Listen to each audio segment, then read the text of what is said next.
Chapter 1682. The girl, who was not carrying 6 or 7 swords on her back at the moment, was suddenly filled with a murderous aura. After traveling thousands of li with White Fox Face in Bei Mang, the girl's swordsmanship cultivation had improved by leaps and bounds. As of now, her cultivation was the highest among the 3 disciples. However, the girl's thoughts were obvious. If she were to fight with Lu Yunzhang, wouldn't it mean that she acknowledged Lu Yunzhang's words? However, if she ignored him, she would not be able to hold back her anger. Fortunately, the sound of horse hooves on the street helped her out of her predicament.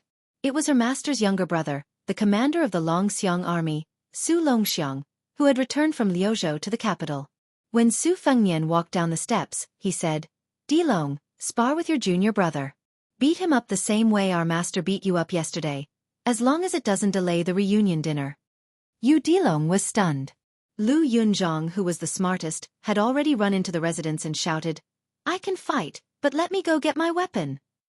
Yu Dilong hurriedly passed the porcelain bowl to the blushing Wang Shang and went to stop Lu Yunzhang. Wang Shang lowered his head and returned the bowl to Su Fengnian. He whispered, "Master, I'll go too." Su Fengnian held the bowl and said helplessly, "The 3 of you should at least take the stools and ladders back." When Huang Manor saw Su Fengnian, he seemed to be a little timid. Su Fengnian passed the bowl to Chen Shiliang and then grabbed Huang Manor's shoulder with a smile. In the next moment, Su Longxiang's body slid along the side of the street in the snow, stirring up countless snowflakes. Back in the day, the 4 sisters and brothers of the Su family, Su Fengnian loved to throw the thin and weak Huang Manor into the snow every time it snowed. He never got tired of it. He would even pick up Huang Manor's feet and throw her upside down in the courtyard, making head-sized holes in the ground and writing a large Su character. When he was done, Su Fengnian would put his hands on his hips and look heroic. Huang Man would sit in the snow and smile foolishly. Big sister Su Jihu, who was standing under the eaves and watching the fun, would definitely clap her hands and cheer. Su Weisheng, who had a precocious temperament, would pout and pretend to be disdainful. Because Su Weisheng was not very willing to play with the 3 of them and have a snowball fight, Su Fengnian and Big Sister could only make Huang Manor stand at the foot of the wall as a target. The 2 of them competed to see who could throw snowballs more accurately. Every time Su Fengnian accurately smashed a snowball onto Huang Manor's head, the one who laughed the happiest was not Su Fengnian, but Huang Manor. At that time, Su Weisheng would roll his eyes. Chen Shiliang was dumbfounded. Liuzhou Provincial Governor Yang Guangdou, who had stayed in Qingliang Mountain for more than 10 years, was calm and unperturbed. He had long since become accustomed to this. Very quickly, Su Longxiang ran in front of Su Fengnian. Without saying anything, he crouched down and carried his brother on his back. It looked like he would not stop until he ran from the foot of the mountain all the way to the top. Eating dumplings during the new year was a rule set by Su Xiao. When Wu Su was alive, she and her 2 daughters would make dumplings together. After Wu Su passed away, especially when the eldest daughter married far away to Jiangnan and the youngest daughter went to study, it was all handled by Su Xiao. This year's dumplings were made by Zhao Yute, Su Weisheng, Lu Chengyan, and Wang Chudong. These 4 women. This year's New Year's Eve dinner was still Su Zhao's rule. The women did not leave the table, so other than Su Fengnian, Su Longxiang, Wang Shang's 3 disciples, Su Beiji, Songdong, and Xieyu, who were close to the water, as well as Chen Shiliang, Yang Guangdou, and the others who had come from afar, the large table was filled with people. It was a rare lively scene. After eating the New Year's Eve dinner, it was time to stay up. Su Fengnian walked alone to the entrance of the main hall of the manor. In the middle of the hall, there were 2 chairs placed in the main seat. One of the things that Su Fengnian was criticized the most was that when Su Xiao was discussing matters with the important people of Beiliang when they were young, he, His Royal Highness, would casually sit in Su Xiao's seat while Su Xiao could only sit on the chair to the side with a smile. He never felt that there was anything wrong with it. Su Fengnian stood at the entrance of the main hall. He looked at the dozens of old chairs placed to the left and right, and then looked at the 2 chairs in a daze. Soon, the old steward of the manor, Song Yu, brought in a large stove. There were small tongs for fiddling with charcoal fire hanging from the cracks of the wooden stove. Su Fengnian took the stove and placed it by the feet of the 2 chairs in the center. He squatted down and began to skillfully fiddle with the charcoal fire that had just glowed red. The matter of staying up was a man's matter. Even though Su Xiao was famous for being a henpecked husband, this matter was not discussed. Of course, the old Wang Fei, Wu Su, would never argue with Su Xiao on this matter. After marrying into the old Su family, Wu Su was the daughter-in-law of the Su family. She would never say anything about the old Su family's customs. When Su Fengnian was squatting in front of the stove, Su Longxiang also walked into the main hall with 2 large bags of charcoal. They had to stay up until dawn, so it was necessary to add charcoal to the fire. The 2 brothers squatted together. Su Fengnian said softly, "In the past when I stayed up, I would get sleepy easily. Su Xiao has never been a man who doesn't talk about his past bravery. He likes to talk about it. Every time, I couldn't stay up until midnight. You would leave with me, so Su Xiao always stayed here alone. Now that I think about it, Su Xiao is all alone. It is quite pitiful." "Huang Manor, don't you think so?" Su Longxiang nodded. Su Fengnian asked again, "What do you think Su Xiao is thinking when he sits here every year at this time?" Su Longxiang shook his head. Su Fengnian hesitated and said to himself, "When Chao Chongqing was in Taiyan City, he told me that I could go to West Chu after the new year to pick up someone. But I don't know how to say it. Second sister may not agree, and whether your 2 sisters-in-law agree or not, they will have a knot in their heart. Not to mention Yan Wenluan, great ancestor Gu, and the other generals. Yes, how can the military and national affairs be trifled with? Bailiang has lost so many people in battle outside the pass. After all, they died for Bailiang. But if I say that accompanying Su Fengnian to Guangling Taoism and risking universal condemnation, what is going on? Even if I am stubborn and use my identity as the king of Bailiang to pressure them, I fear that before the next battle of Liangmang is even fought, our Bailiang will already be divided." Su Longxiang sank into deep thought. He was not like when he was young. He would foolishly and happily stand by his older brother's side no matter what happened. In the early years, for his older brother, Huang Manor even dared to oppose Su Xiao. Just like the song and dance on the peak of Qingliang Mountain after the death of the old emperor, Su Xiao was infuriated for the first time. Huang Manor stood between his father and his older brother, not retreating a single step. Su Fengnian put down the fire tongs and crouched in front of the stove, staring at the fire in a daze. Even Su Fengnian did not know that tonight, in the night, group after group of people would enter through the gates of the provincial capital. Yuzhou had Bailiang Infantry Commander Yan Wenluan, Deputy Commander Chen Yunchui, Provincial Governor Hu Kuei, General Huang Fuxi, General Yu Luandao, and others. Lingzhou had Administrator Li Gongda, Li Hanlin, the new provincial governor, Lingzhou General Han Laozhan, Deputy Commander Wang Zhi, Huang Xiaokuai, and others. In Liuzhou, apart from Chen Shiliang and Yang Guangdou, there was also Longxiang Army Deputy Commander Li Mofen and Liuzhou General Ko Zhenghuai. In the outer pass of Liangzhou, with Bailiang Governor General Chu Lushan and Cavalry Commander Yuan Zuozong at the head, there were even more people. For some reason, Bailiang's civil officials and generals all rushed to the gates of the prince's mansion on this New Year's Eve.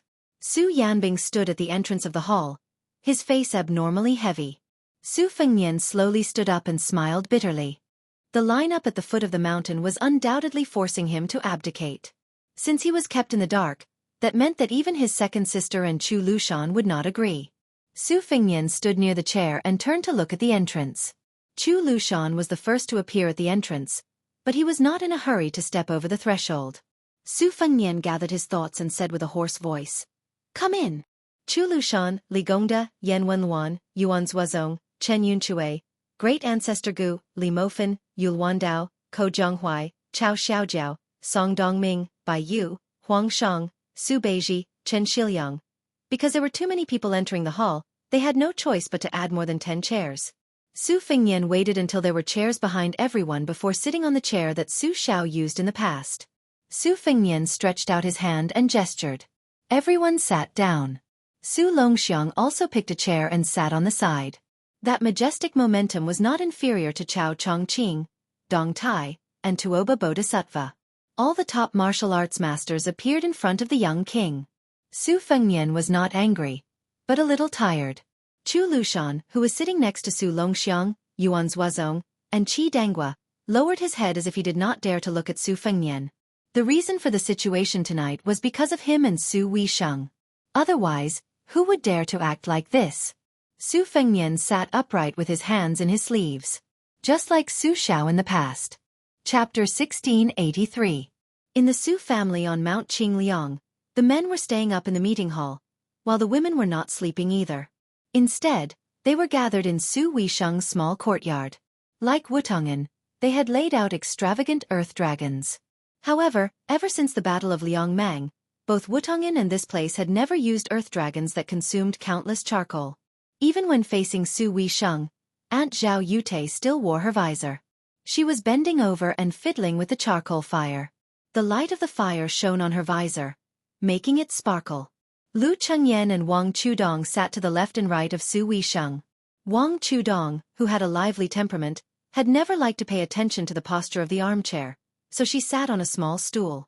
At this time, she simply rested her head on Su Weisheng's knee, her eyes drowsy. Su Weisheng reached out to rub his sister-in-law's hair. His movements were gentle, and Wang Chudong became more and more sleepy. Jia Jiajia and Su Ying sat at the door where the threshold had been removed. They were playing a game of 15, 50, and 20. Their hands were moving in a dazzling manner, but they were silent.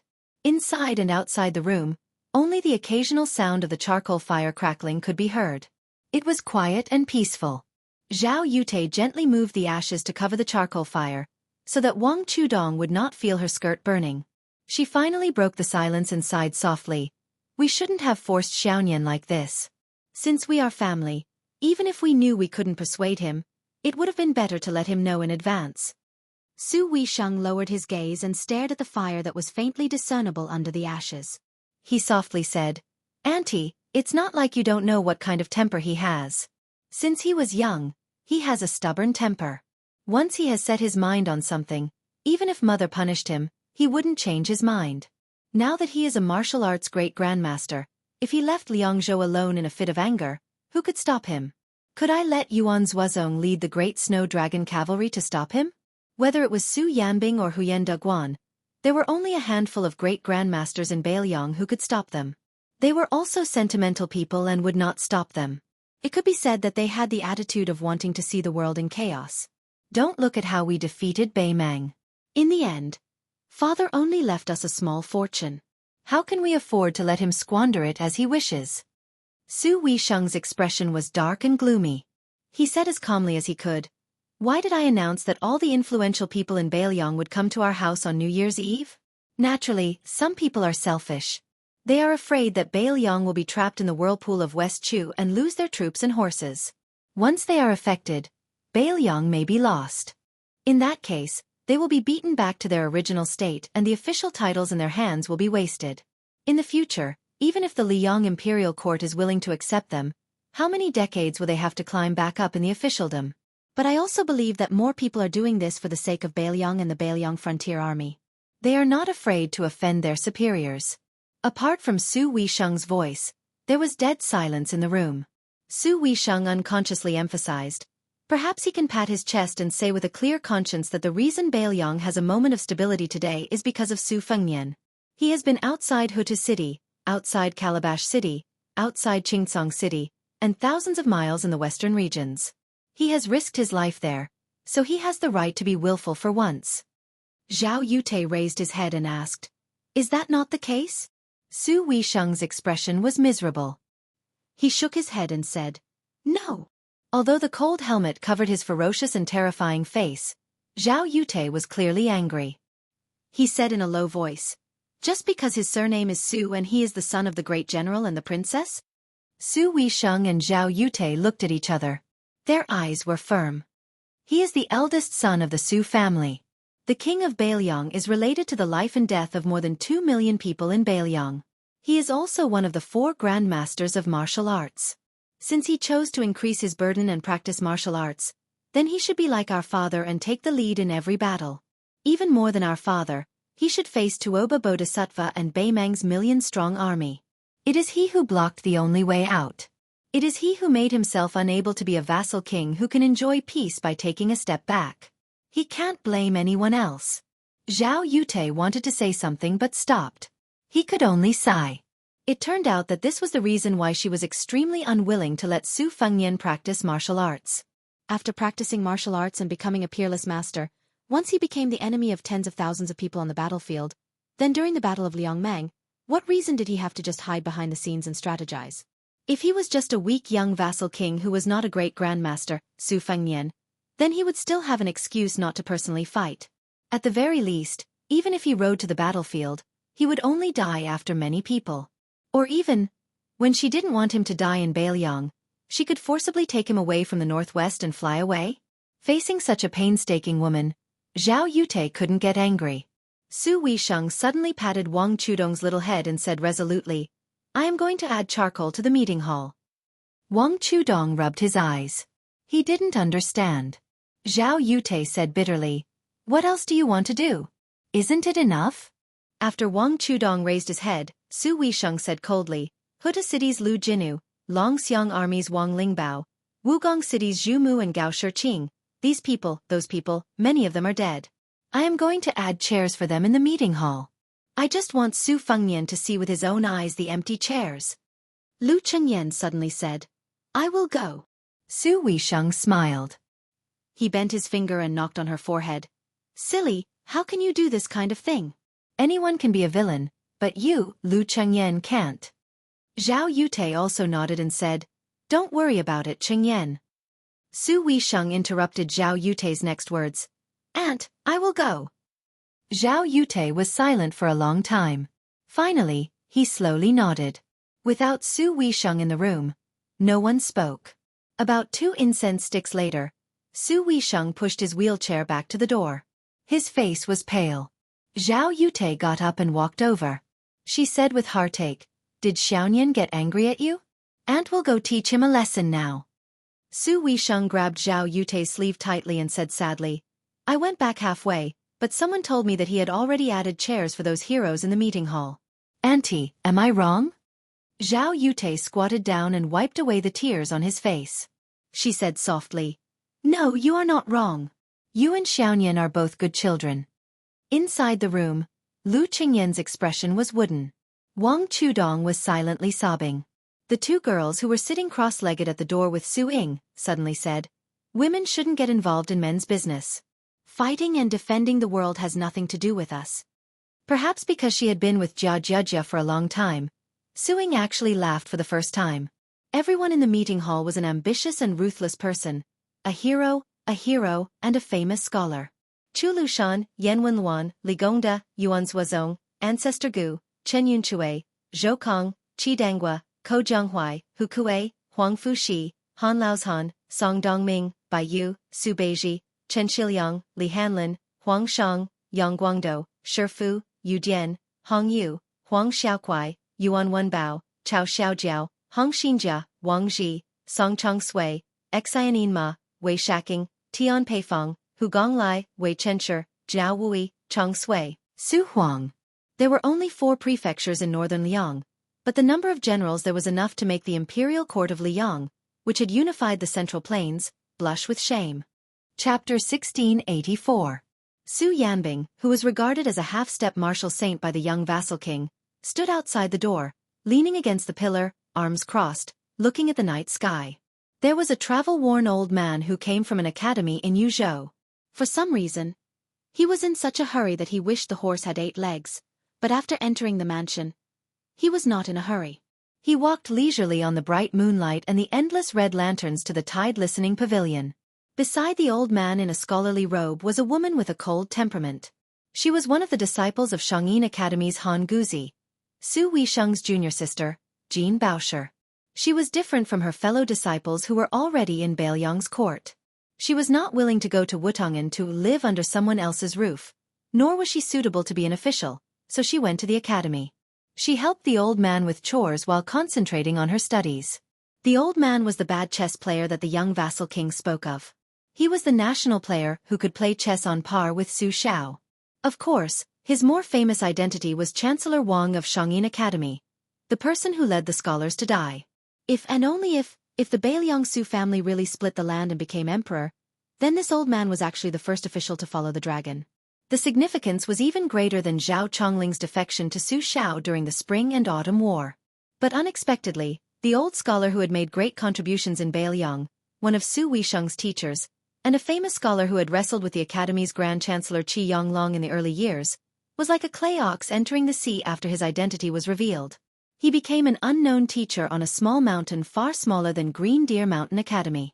Chancellor Wang came to the wide platform of the Tide Listening Pavilion and looked up at the tall building. He first smiled, then his entire mouth opened, and in the end, he almost laughed out loud. Jean Boucher asked curiously, "Why are you so happy?" The old man laughed evilly and said, "Nothing, I just thought of some funny things." "Daughter, do you want to hear it? Instead of being happy alone, it's better to be happy together." Jean Boucher, who was already quite familiar with this old man, said unhappily, "Mister, you might as well enjoy yourself." There was no doubt about Chancellor Wang's knowledge, which could be counted on one's fingers. His teacher Han Guzi, head of the Secretariat Qi Yonglong, and Imperial College's Yao Baifeng. Perhaps only these three people could sit down and discuss Tao with the old man in front of him. However, this old man, who had lived in seclusion in the Shangyin Academy in his early years, had completely revealed his old foxtail after coming to Bailiang. When Jean Boucher was helping in the academy, he was often teased by this old man and always liked to say extremely obscure dirty words. If not for the fact that he only used his mouth and not his hands, Jean Boucher could not guarantee that he would not beat him up. When a scholar was bad, he was really full of evil tricks, especially an old fox like Chancellor Wang who was well-read. Jean Boucher had been in hot water during this period of time. She almost felt that she was no longer a virgin, but a mature woman who could quarrel with scoundrels. The old man did not care whether Jean Boucher wanted to hear it or not. He had already poured out beans from a bamboo tube. Haha, in the past, there were many famous moral scholars in our Central Plains who had nothing to do. Those guys who had nothing to do during the day and nothing to do at night. Hi, daughter, don't turn your head away and refuse to listen. Fine. Let's talk about serious matters. It was those people who made up interesting stories about Mount Qingliang all day long, swearing solemnly as if they had seen and heard it with their own eyes. To be honest, back then, my curiosity was piqued and I believed the nonsense of those old bastards. That was why I shamelessly begged that girl Wei Xiong to be my disciple, thinking that I would have an excuse to come to this Bailiang palace to eat, drink, and sleep for free. Cough, it's just sleeping. Daughter, please don't misunderstand. When I eagerly came to this godforsaken place in Bailiang and entered the prince's mansion, the result. In the end, King waited for half a day. During this time, I gave Lame Su countless looks that all men would understand. But from start to finish, wasn't it said that your Su family would choose talented women to perform the 18 heavenly demon dances? Wasn't it said that the licentious Bailiang heir had a fondness for charming women, to the point where he would occasionally see a beautiful woman sitting at a banquet and ask the people around him, "Who is she?" If he wanted to ride her, he would say, "She's His Royal Highness's woman." Alright, even if that wasn't the case, wasn't it said that the Tide Listening Pavilion had countless foreign monks from the western regions who had secretly taught them the art of seduction? Did they gather hundreds and thousands of unorthodox bedroom techniques? That brat was truly wicked. Su Xiao didn't have the foresight, but that brat saw through it. He privately told me that the Tide Listening Pavilion really did have treasures. By the time I found the top floor from the first floor, I rummaged through the cabinets and chests for 3 days and 3 nights. When I finally reached the top floor with great difficulty, I almost spat out a mouthful of blood. At this point, the old man whose saliva was flying everywhere beat his chest and stomped his feet in righteous indignation. Jean Boucher immediately felt that the sky was high and the moon was bright. It was satisfying. It was really satisfying. Suddenly, the old man calmed down. It was as though at this moment, he was the Chancellor Wang that the world had mistakenly thought was the true first teacher of Shangyin Academy. The old man reached out and pointed at the highest point of the tall building. It was there that I saw a scholar, a sickly person who was half dead, a pitiful person who was more tired than dead. Jean Boucher looked up with the old man and sighed softly. "Li Yishan." The old man, Chancellor Wang, said slowly in a deep voice, "Unlike many people in my eyes, Li Yishan is the top strategist of the spring and autumn period." Jean Boucher said in bewilderment, "Even if it is not Huang Longsher, there is still Nailan Yusi of the Yuan Benshi. Also, even Zhao Chongling, who is also a Su family strategist, was thought to be better than Li Yishan even though he died young. His talent and knowledge, especially his schemes, are better than Li Yishan." The old man bent down as though he was holding something in. Jean Boucher was confused. The old man turned his head and said, "I was afraid that if I said, fart, my daughter would not be willing to hear it, so I really plan to fart for you. Jean Boucher was speechless. The old man straightened his back, took off a jade pendant at his waist, and smashed it on the ground. It shattered.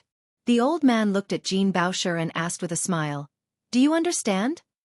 Jean Boucher was confused. The old man pointed at the messy jade fragments on the ground. Zhao Chongling, he cannot transcend the vision of an era, and cannot be considered a top strategist. Nailan Yusi is the same. As to Huang Longsher, he scattered all the pieces but could not gather them. But Li Yishan can. It is easy to smash jade, but hard to mend jade? Jean Boucher sank into deep thought. The old man muttered softly, "Fortunately it was smashed. Otherwise it would be embarrassing. But this jade is very valuable. I have to ask Su Fengnian for a few pieces later." Jean Boucher said helplessly, "Teacher." The old man waved his sleeve and said boldly, "All right, I have been brewing here for half a day. Using this tide listening pavilion and the name Li Yishan, I finally have enough courage to go to the conference hall to support Su Fengnian." At this time, a cold voice sounded behind the two. "Support what?" At this moment, Jean Boucher, who was called the two-legged arsenal by his fellow disciples, felt his hair stand on end. Like a snake meeting a dragon, Jean Boucher stiffly turned his head and then froze at an untimely moment.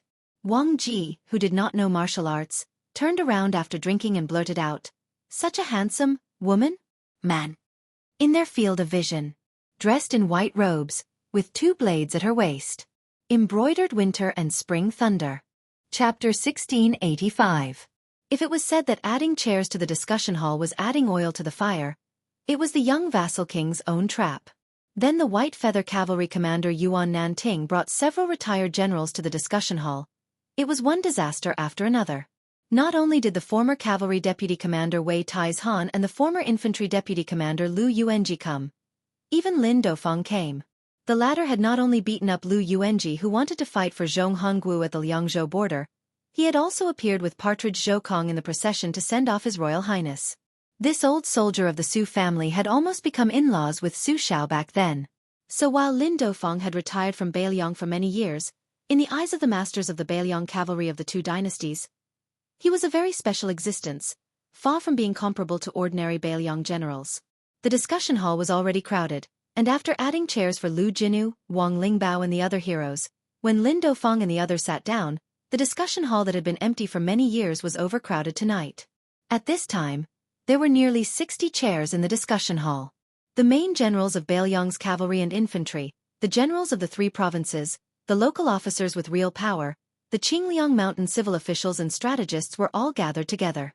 A storm was coming. After Lin Dofeng sat down, he looked around. There were some young faces, but more were old faces that he had known for half his life. The old man had a complicated expression. Looking at the situation, the two sides had not broken through the window paper, so he did not come too late. Although they were two sides in the end, it was just Su Fengnian and all of Beiliang. This old soldier who had once risked his life for the Su family had a dazed expression. He thought back to the past. After winning the Battle of the Western Wall, the general had faced a similar situation. With Zhao Chongling as the leader, he strongly advocated that the Zhao family of Liang, who had shown signs of being cooked after the cunning rabbit was killed, be controlled by the river. Yan Wenluan, who was still sitting in the discussion hall, was one of those people. There were also Su Pu and Wu Yong, who were no longer in Beiliang, and Zhong Hongguo, who was already dead. Of course, Lin Dofeng himself was one of them. It was just that the new and old Prince Liang had been together twice. It was similar but also different. After all, at that time, the general had Li Yishan by his side. Except for the scheming Chen Jibao, the other 5 adopted sons who had outstanding military achievements stood firmly behind the general. But today's young king seemed to have really fallen into a situation of being betrayed by his friends and family. Lin Dofeng glanced at the brocade partridge without showing any emotion.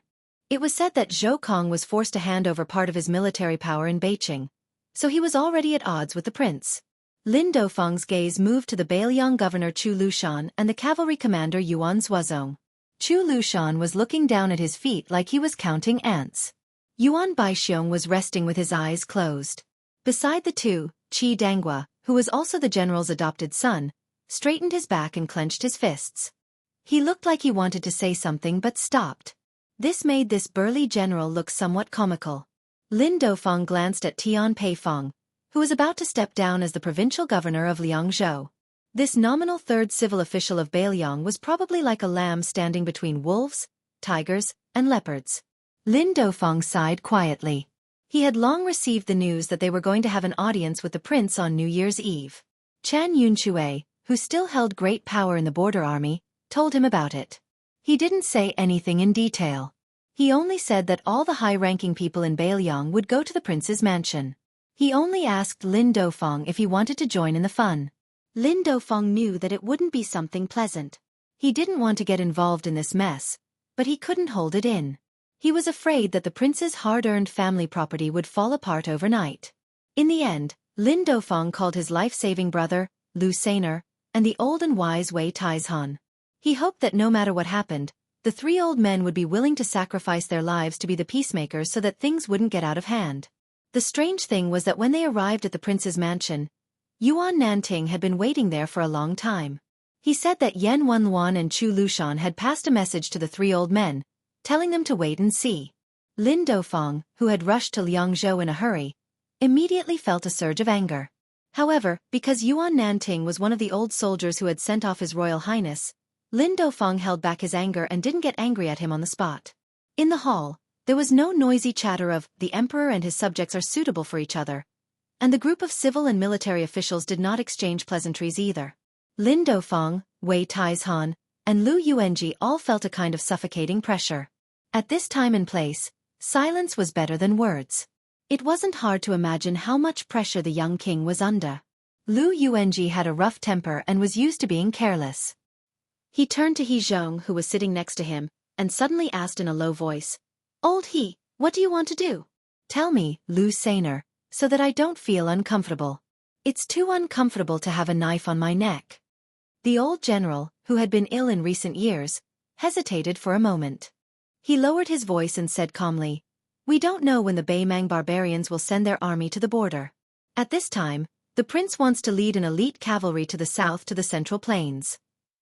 Lu Yuanji immediately glared at him and said, "What? Are we finally going to kill those ungrateful Liang? Good thing, count me in. I don't want to continue to be the deputy commander of the infantry after I come back. If I can be a general and have 20 to 30,000 soldiers, it's enough. Do you want to attack Shishu or Hezhou first? But let's make a deal, I want to be the vanguard general." In the past, when Lu Yuanji returned to his hometown from outside the Great Wall, the old general immediately beat his 3 offending sons half to death, and almost personally ran to Mount Qingliang to bring a bramble and ask for punishment. Only after the great general wrote a letter to Lu Yuanji did he give up. However, very quickly the old general personally escorted his 3 sons to Yan Wenluan's army, saying that they could throw them to wherever in Yuzhou it was easy for people to die. Even if they died, it didn't matter. But what was more interesting was that Yan Wenluan said to Lu Yuanji, which made Lu Sainer so angry. Yan Wenluan said in front of the old man that the Yuzhou infantry didn't accept garbage. Because of this, the 2 old men almost broke off their friendship. In the end, it was Chen Yunshui who helped Lu Yuanji's 3 sons to join the army. Lin Dofeng asked softly, "Old General He, what happened?" He Zhong suddenly said helplessly, "Do you know the Empress of West Chu, Jiangxi?" Lin Dofeng nodded. "It's a hot topic. I even heard about it in the countryside." It's said that this woman was saved by the general, and had been secretly kept in the prince's mansion. Later, she was taken away by Chao Chongqing. That's why West Chu was reinstated. Lin Dofeng frowned after saying this. Could it be? Chapter 1686. He Zhong suddenly sighed, lowered his voice and said, "You guessed right, His Highness is angry because of a woman. If it was in the past, when the war of Liangmang wasn't imminent, let alone 7 or 8,000 elite cavalry, even 20 or 30,000 cavalry would go to the Central Plains. With the banner of the vassal King Beiliang, and it's not really a rebellion, Beiliang wouldn't worry about the imperial court making irresponsible remarks. Taking a step back, if the Zhao family really makes things difficult for Beiliang again and again, we can take advantage of the situation and make it difficult for the imperial court to get off the tiger. But now, Beiliang has lost so much that it's almost crazy. I think that old woman is about to go crazy. We haven't built the north resisting city yet, and the deployment outside the Great Wall hasn't been completely completed. Ah, Brother Lin, don't you think this is reasonable? Lin Duofeng was silent. Lu Yuanji was a little upset. He wasn't good at reasoning with scholars, but he always felt that something was wrong. Therefore, the old man who scolded His Royal Highness the most fiercely looked at the young man who sat on the main seat and had an empty chair next to him. Lu Yuanji scratched his head, and his heart was in a mess. Yan Wenwan, the only general of the border army who could openly raise the flag in Bailiang's army after the main pillars like General Li Yishan and Chen Jibao either died or left. He looked around and finally took the lead to break the awkward silence that made everyone feel embarrassed. He looked up at the young vassal king and asked in a deep voice, Yan Wenwan, Bailiang's infantry commander. I recently heard that His Highness plans to personally lead the Phoenix Battalion and transfer more than 10,000 elite cavalry south to Guangling Road. May I ask why His Highness wants to do this? May I ask if this will delay the battle outside the Great Wall? The young man on the main seat bent down and gently touched the charcoal fire, and then stood up straight. Lin Duofeng's mind turned quickly, and before the vassal king spoke, he didn't care about overstepping his authority and hurriedly said, General Yan, 300,000 people in Beimang died in the battle. As the bridgehead for the food supply, the southern dynasty can't bear the burden. It's very difficult to reorganize in a short period of time. This time, the Beimang barbarians are different from the nomads in the past. They are fighting in the Central Plains, and the more it is, the more it will hurt their vitality. I believe that in the next 3 months, there won't be a war. With the advancing speed of the Bailiang cavalry, going to Guangling Road in the Central Plains and back, it won't affect the overall situation. He didn't look at Lin Duofeng, and he just said, Is there no war in the Central Plains Moreover, wouldn't that old woman and King Dongjua of the southern courtyard take advantage of the fact that northern Liang is leaderless and send several elite troops south first? Lin Duofeng looked at the young vassal king and said, Your Highness, you don't have to go to Guangling Road in person. Before Yan Wenwan responded, Su Fingyan already shook his head and said, If Bailiang sends troops to Guangling Road, I will definitely lead the troops myself. Lin Duofeng was confused. How should he talk about this? Su Fingyan suddenly laughed. I mean if we send troops, since everyone here doesn't agree. At this moment, an old man in a Confucian robe ran to the door of the conference hall breathlessly. He stepped over the threshold, and then suddenly stopped, as if he didn't dare to lift his other foot. He calmed himself down and his face turned red. He raised his voice and said angrily, The Bailiang cavalry is the best in the world. How can you be so timid after winning the battle? So what if you send 10,000 cavalry to the Central Plains? Let alone 10,000. I think even 20 or 30,000 won't be a problem. What? Without the king of Bailiang guarding the border, you officials don't know how to guard the gate of Bailiang. Yan Wenwan, your soldiers are the best in the world, guarding Yuzhou. Do you need the prince to stand behind you all the time? Do you need the prince to give you advice or serve you tea? He Zhonghu, Zhou Kong, great ancestor Gu, you are guarding the border of Liangzhou. Do you need the prince to take the lead in every battle? Otherwise, you can't defeat the Beimang barbarians? The old man got angrier as he talked. He pointed at the people sitting in the front, as if he was scolding, Chu Lushan, Yuan Zuozong, Qi Dangua. The 3 of you, don't forget why you are sitting here. The old man turned his head to look at the civil and military officials of Liuzhou and sneered. As for you Liuzhou officials, you really have a reason to not let the prince leave Bailiang. Heh. If the prince didn't personally lead the troops to Qingsong City, you really wouldn't be able to guard Liuzhou that Li Yishan single-handedly created. Liuzhou's provincial governor Yang Guangdou almost jumped up and cursed, but he was pulled back by Chen Shiliang, whose face was just as gloomy. Jin Bao Chu, who was in the corridor outside the door, didn't show himself. When he heard Chancellor Wang's outburst, he felt admiration from the bottom of his heart. Not to mention whether it was reasonable or not, just this courage of his in a war of words was enough for the old man to boast for the rest of his life. Although the scholars of the Central Plains also liked to scold Bailiang's martial artists, who would have the guts to scold people in front of Bailiang's generals? However, Chancellor Wang scolded almost all of Bailiang's civil and military officials in one breath.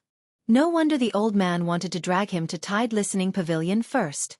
It turned out that he was emboldening him. During this period of correspondence, the senior and junior brothers all mentioned the deeds of great ancestor Gu outside the Liangzhou Pass.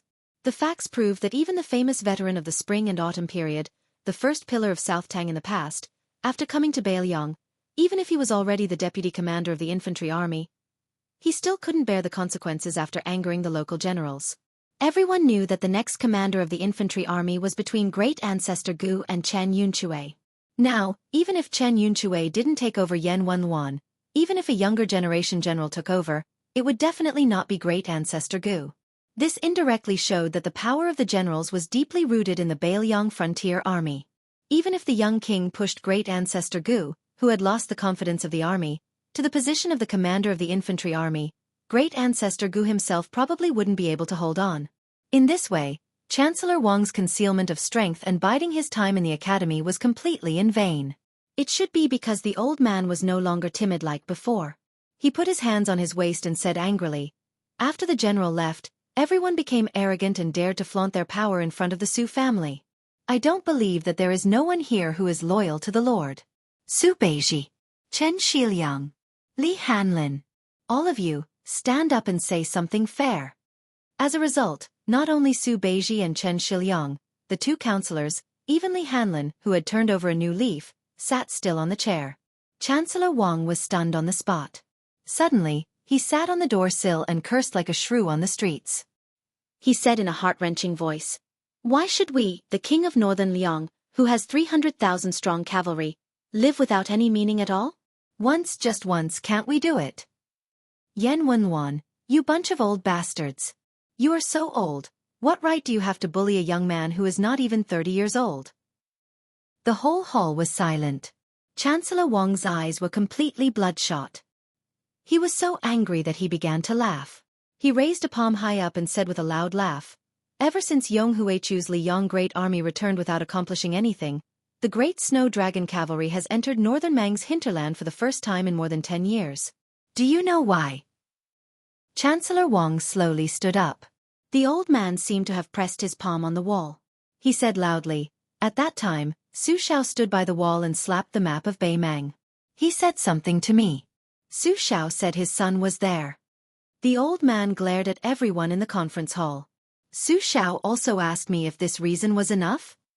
The old man suddenly raised his other hand and pressed it again. "Then, the current head of the Su family told you that there was someone in Guangling Road. Su Fengnian also had to save him. Is this reason enough?" After looking at each other in dismay for a short while, Yan Wenluan still said with a straight face, "Not enough." He was stubborn. Chancellor Wang got up and said with threatening gestures, "I will beat you to death, you old tortoise." Suddenly, the old man seemed to have been stuck with an immobilizing talisman. He leaned back and caught a glimpse of a person from the corner of his eyes. Chapter 1687. Su Yanbing, who was leaning against the pillar outside the door, let out a heavy sigh. The martial artist who had been suppressing his anger was ready to make a move. Su Yanbing was not Chancellor Wang.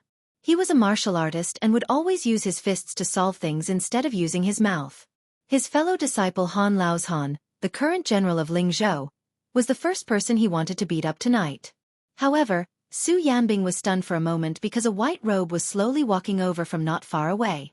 In Su Yanbing's eyes, this young man with a dark background was probably the only person in the world who was more handsome than Chen Yu and at the same time, more handsome than Su Fengnian.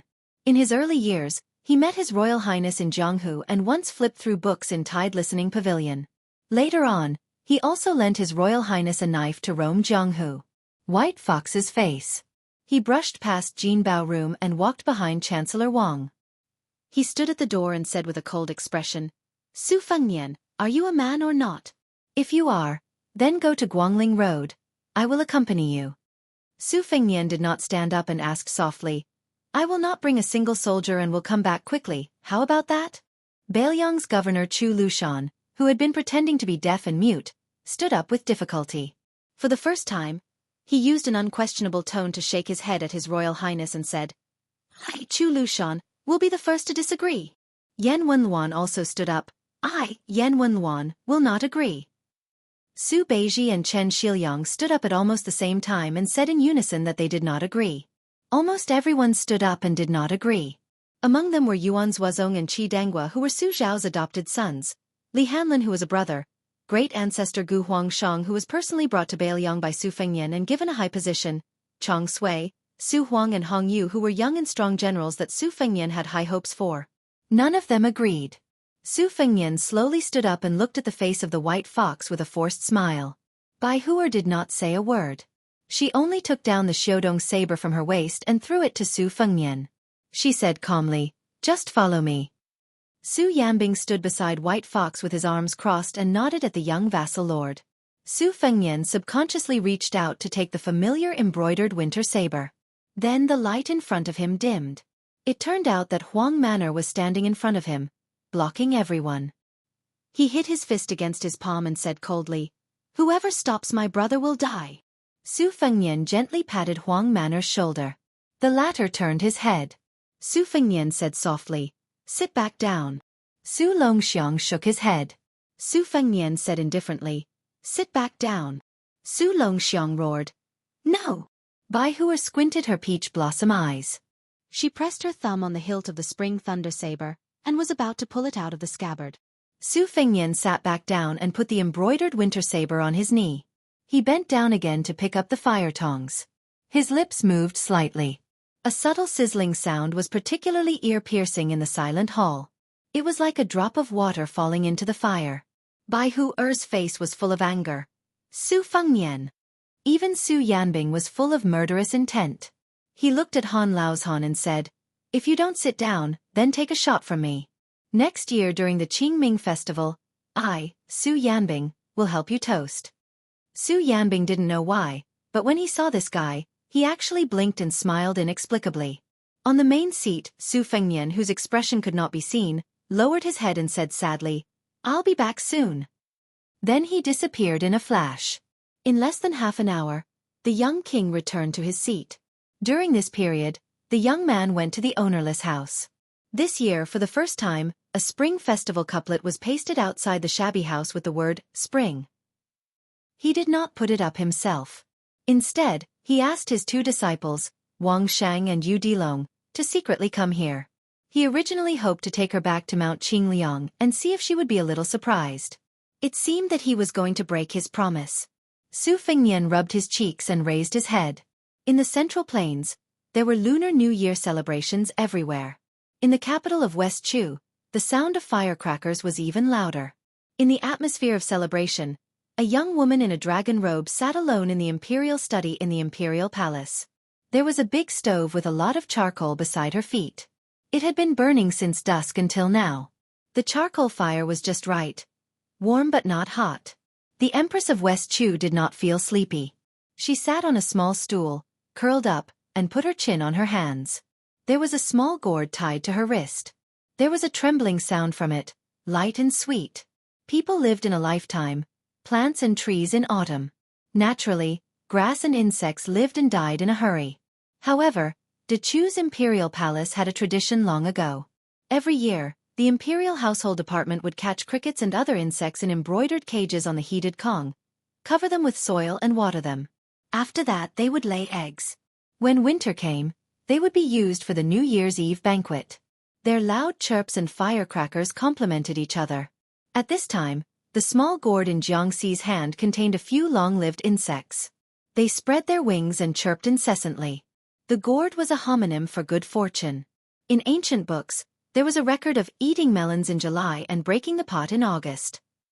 There was also a saying among the people that it could absorb all the evil qi between heaven and earth. Therefore, the successive empresses of Dechu's imperial palace would personally plant gourd seedlings every spring. When the gourd shed was lush and green in midsummer, it would be picked in autumn. The imperial household department would either make it into a water ladle or a wine pot, and then the emperor would bestow it to the meritorious ministers. Jiangxi raised her arm and looked at the small yellow gourd. She was not thinking about Dechu's Jiang family's tradition. Instead, she was thinking about the greenery of the vegetable garden on the mountain. Every day, after working, she would squat there and personally watch the greenery grow thicker. She had never mentioned that kind of joy to others. She had never shared that joy with anyone, not even her uncle and the old man in the sheepskin fur coat. Ever since she could remember things, even now that she was sitting on the dragon throne of the West Chu emperor, she still felt that in this life, only that little vegetable garden truly belonged to her. What Dechu's country? What West Wall's battlefield? What capital? She was unfamiliar with them and could never get close to them. She moved books to Mount Wudong. Later, she read for a certain someone to earn money.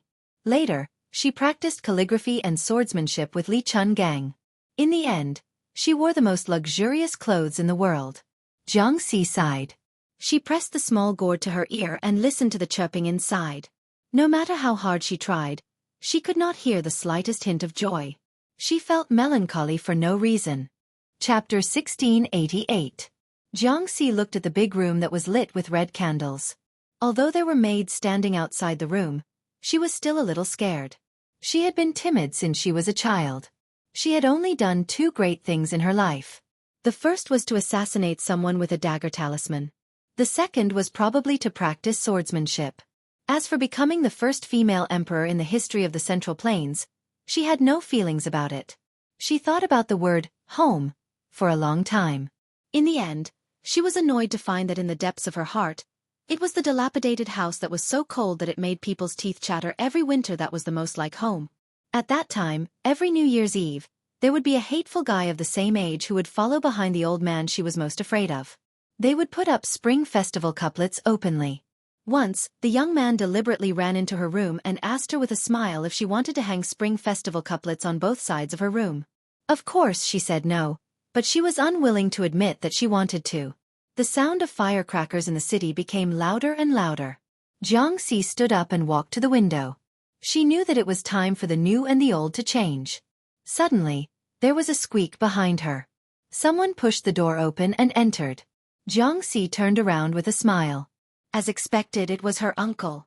She felt more at ease when she saw this kind elder. Chao Chongqing gently closed the door. The maids outside turned a blind eye to this man who was known as the proudest man in Dechu. In fact, his position in the hearts of the people in Dechu was not even comparable to the current emperor.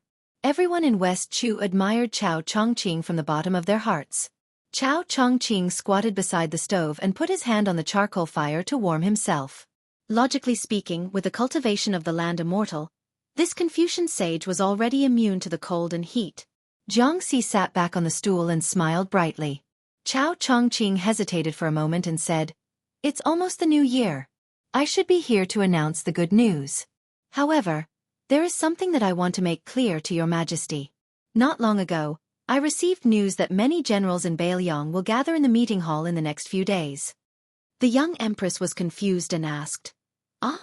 They are going to pay New Year's greetings so early?"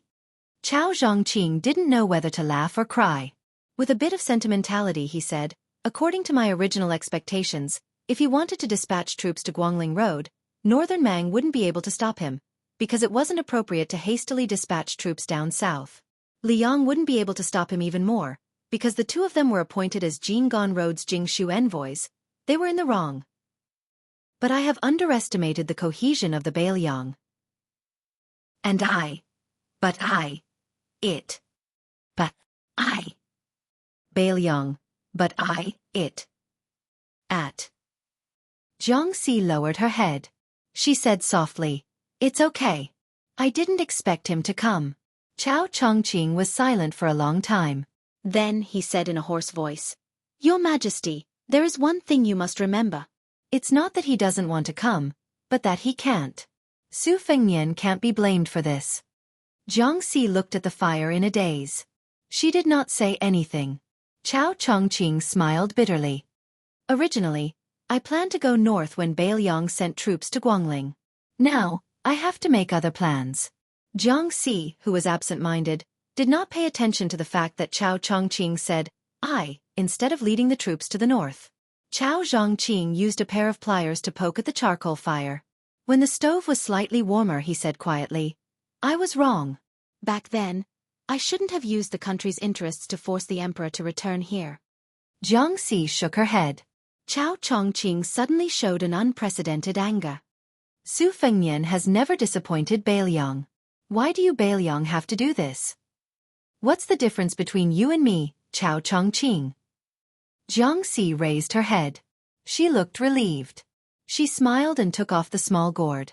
She handed it to Chao Chongqing. "Listen, Uncle Chao Chongqing." The white-haired Confucian scholar did not take the small gourd.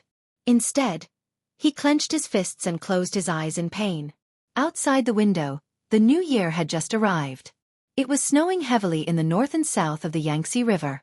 Snow fell from the sky. The human world could not sing. However, in Bailiang, Su Fengnian, Su Weisheng, Chancellor Wang, and Bai Hu, Guangling's little clay figurine and Chao Chongqing. On this New Year's Eve, they seemed to have forgotten that Bailiang was never Liang. Therefore, the next scene was unforgettable for Jin Bailu. Chancellor Wang was even more dumbstruck. Chu Lushan took a step forward and turned around to face the main seat. He bowed his head and said loudly, "Whether the king of Bailiang leads the cavalry south or rushes to Guangling alone, I, Chu Lushan, will not agree." Yuan Zuozong also took a step forward. His action was exactly the same as Chu Lushan's. "If the king does not have me, Yuan Zuozong, by his side, of course, I will not agree." Yan Wenluan snorted coldly and took a large step forward. "Still like this," he sneered. "Without the great snow dragon cavalry entering the central plains, how can we display the might of my northern Liang army?" "How can I agree to this?" Su Beiji said lazily. "The king of Bailiang has 300,000 cavalry. How can he lead the bullshit elites from all over the country to the central plains? Bailiang can't afford to lose face like this. How can Su Beiji agree?" Song Dongming immediately stepped out and cupped his fists. He laughed and said, "Everyone says that I, Song Dongming, am not worthy of the title of deputy administrator. That's fine. But is the Northern Liang cavalry, whose combat power is the best in the world, also going to be looked down upon? Even if I am a scholar, I will not agree." Li Hanlin said loudly, "Brother Nian, you want to marry sister-in-law. How can the dowry be less? As your brother, I will not agree." Bai Yu was waiting for him to make the final decision. He smiled. The Central Plains cannot tolerate a girl who grew up in the Su family. Of course, the Bailiang cavalry will not agree. I believe that Lu Jinu, Wang Lingbao and the others will not agree either. Bai Yu pointed at the empty chair next to the young king. "Even if you, Su Fengnian, agree, the great general will be the first to disagree." Su Fengnian was at a loss. Everyone laughed heartily at the same time. Everyone colluded and acted until now. It was really hard to hold it in. Su Beiji smiled brightly. He and Chu Lushan looked at each other and smiled. They were the initiators of this play. Bailiang, 300,000 cavalry outside the pass, and millions of families inside the pass. They all owed the king of Bailiang a surprise. Under everyone's gaze, Su Fengnian raised his arm, wiped his eyes and cursed softly. "Bastard!" At this moment, everyone said at the same time, "Great General, please sit down." Chancellor Wang looked at the hall full of civil and military officials. The old man sat on the threshold. He was so excited that his whole body trembled. He remembered the catchphrase of a young man and murmured, "Technical work, I can't reward you." At that moment, whether it was fighting with Tuoba Bodhisattva for thousands of miles, or dismounting from his horse to fight against two people, or killing people in the Imperial Astronomer, Su Fengnian had never been so heroic in his life. The young king waved his sleeve and took the lead to sit on the chair and said loudly, "Sit." Chapter 1689. Because Hezhou was adjacent to the Bailiang circuit, after that person slaughtered the king of Bailiang, he was like a little wife who had been bullied for more than 20 years. Now that his little wife had a new husband, he finally felt that he could speak a little louder. Therefore, the military governor of Huaiyanhui, Kai Nan, personally led his army and set up a formation on the border of Yuzhou and Hezhou. He had made up his mind to stop the armored cavalry that had left the territory of the king of vassal states without permission. Because the 800 Phoenix Battalion had passed through the border unimpeded last time, there had been a lot of memorials to impeach him as the great general of the Liang border pass. Kai Nan was well aware that he could turn a blind eye to the 800 white horses' righteous followers. However, this time, if the 10,000 armored cavalry marched straight into the Central Plains, not to mention the imperial censor of the Liang Palace, even the Emperor of Zhao would question his loyalty as a border official. Moreover, this time, the administrator, Han Lin, had also agreed to send troops to stop them. Even this refined civil official, who was at the top of the local hierarchy, dared to disregard life and death. He wore his official robe and personally came to Kai Nan's army, intending to accompany Kai Nan to stop them. Obviously, this newly appointed administrator, who was based in the capital, did not hesitate to put himself in danger in order to show that he would not shy away from Bailiang's edge. On the border, Great General Kai Nan, wearing heavy armor and holding a spear, was looking into the distance. The administrator, Han Lin, who was standing beside Kai Nan, had a complicated expression. As a second-rank official who had not ridden a horse for many years, he did not have time to care about the burning pain in his legs. His face was full of anxiety. When they heard that Bai Liang had mobilized the cavalry outside the pass, Han Lin and Kai Nan were both furious and shocked. However, there were some subtle differences. Kai Nan felt that the rebellious young king of vassal states was finally going to rebel, while Han Lin, who was secretly in contact with Mount Qingliang, felt that Su Fengnian had lost his mind. Han Lin, who had always been gentle and refined in the officialdom of the capital, was like an ant on a hot pan in the study 2 days ago. He had not slept the entire night.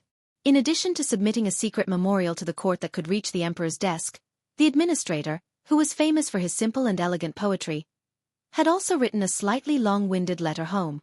At that time, Han Lin understood that the so-called letter home was actually no different from a suicide note. No matter whether Su Fengnian was crazy or not, as long as he blocked the way, the previous pitiful relationship could not stand up to scrutiny. It could not stand up to scrutiny even with a knife. But how could he, Han Lin, not come here? His entire family was in Great Peace City. They were all at the feet of the emperor and under the eaves of the Zhao family. The honor and disgrace of his family were tied to his body. Han Lin could not be here. Han Lin, as a civil official who had walked out of the capital, did not hate or dislike Kai Nan, who was a country bumpkin in the eyes of the officials of the capital who had been in the mud for a long time. However, they could not be said to be close. Thus, during this trip, Han Lin and Kai Nan had only skimmed the surface of the water. Other than the welcoming banquet where the high officials of Huai and Huai came out in full force, Han Lin did not have any private meetings with Kai Nan. This was not only because he was afraid that the court would suspect that a civil and military leader was colluding with each other. In Han Lin's heart, compared to the rough and unrefined Kai Nan, the young king of vassal states, who had been wild and unruly in his youth, was much more romantic. However, today, walking side by side with Kai Nan, there was a feeling of sharing life and death in the face of a great disaster. Han Lin realized that Kai Nan was not as bad as the officials of the capital said. It seemed that in just 20 short years, Liang had gone from honoring martial arts and belittling literature to honoring literature and suppressing martial arts. Kai Nan turned his head and asked with a smile, "Sir Han, did the king of Han not say anything?" Han Lin smiled bitterly. "On the second day of the first month, I paid a special visit to the king of Han's residence. I saw with my own eyes that the king of Han was bedridden and had no color in his face. He struggled to get up several times but fell back into bed." Kai Nan, who usually did not reveal his emotions, clicked his tongue and laughed. To have such a loyal king of the border who serves the country is truly a blessing for the Huai and Huai, and also a blessing for the court. Han Lin consoled. "General Kai, things have already come to this. There is no point in saying more." Kai Nan laughed. "A person is about to die. Can't he grumble a little?" Han Lin looked at the vast expanse of white and sighed. "If I had known this would happen, I would have drunk a few cups with General Kai. Good friends meet on a snowy night. Presumably, even inferior wine can taste good wine." Han Lin realized that the regional governor was staring at him and asked in confusion, "Is there something wrong?" Kai Nan suddenly said softly, "There is nothing wrong. I only hope that after today, the women and children of the Kai family will be taken care of by Sir Han." Han Lin scratched his head in confusion. Just as he was about to ask, his vision suddenly darkened and he fainted. Kai Nan looked at the personal guard who had hit the back of Han Lin's head with the scabbard. She waited until the personal guard jumped off the horse and sat behind the administrator to support Han Lin, who was leaning back. Only then did Kai Nan say, "Take Han Lin back to the manor." The personal guard, who was no longer young, wanted to say something but hesitated. Kai Nan smiled. "Old song back then, when Su Shao led 10,000 cavalry south to patrol the border, as the leading general, I led you all to kneel, causing you all to be unable to raise your heads in front of the court. I know that you old brothers all have resentment in your hearts. 2 years ago, every time you came to pay a New Year's visit, my Kai Nan family's chair seemed to be nailed to the ground. You all quickly left. This is nothing." Kai Nan did not turn his head. He only raised his horsewhip and pointed in the direction of Yuzhou. "This time, it's just right. I just want to tell you old brothers that I, Kai Nan, am not scared just because Su Shao led 10,000 cavalry. No, it's just that I, Kai Nan, am a warrior on the battlefield, sincerely admire that great general. It's not just me, Our great General Gu also admires him. So this time, it's Su Fengnian leading 10,000 Bailiang cavalry. It's also the king of Bailiang, and it's also the 10,000 great snow dragon cavalry. Of course, I won't be a coward. Old Song, among our old brothers, your Old Song family has the most branches and leaves, and we rely on you the most to carry the rice bowl. This time, you don't have to accompany us. Besides, there's only a few months left until this year's tomb sweeping day. When the time comes, none of our old brothers will be alive to drink some good wine. It's not right. The tall and sturdy personal guard who had followed Kai Nan and Gu Jiantang on expeditions all over the country for half his life opened his mouth wide, but he could not say a single word. Kai Nan sternly said, "Get out of here." The personal guard lowered his head and turned his horse around. He fiercely raised his whip and urged his horse to leave. Kai Nan's teasing words came from behind him. "Remember when it's tomb sweeping day, you miser that even General Gu has heard of. Don't be so stingy. You have to bring good wine." The personal guard did not turn around. He only suddenly roared, "I won't. I'll just bring 2 fon of silver and a pot of lousy wine for you. When the time comes, if you have the ability, then bring your brothers up from the ground." Kai Nan, whose back was facing the 2 riders of the personal guard, gently let out a breath. He restrained his smile. Ever since the beginning of spring in the 3rd year of Xiongfu, there had been endless snow swirling about. It was like this in the sky, and it was also like this on the distant ground today. The great snow dragon cavalry had arrived. The Bailiang cavalry was the best in the world. The great snow dragon cavalry was the best in Bailiang. Kai Nan angrily roared, "Beat the drums!" Long before the White Horse cavalry left the provincial capital, on the city wall, Bailiang civil and military officials sent them off. Further away, the 10,000 cavalry had already secretly entered the pass from outside the pass. They had been waiting for a long time outside the city. They were only waiting for the 2nd-generation king of Bailiang to give the order. After nearly 20 years, they once again galloped into the Central Plains. The Su family's cavalry that shook the world was unstoppable during the Spring and Autumn War. They fought from north to south, and then from south to north. This time, they were going to go south again. In truth, the alliance between Su Beiji and Chu Lushan had not been without resistance. Even He Zhong, Hu, Chen Yun, and Chue Gu, these 3 extremely important veteran generals were not willing to see the Bailiang army break into the Central Plains at this time.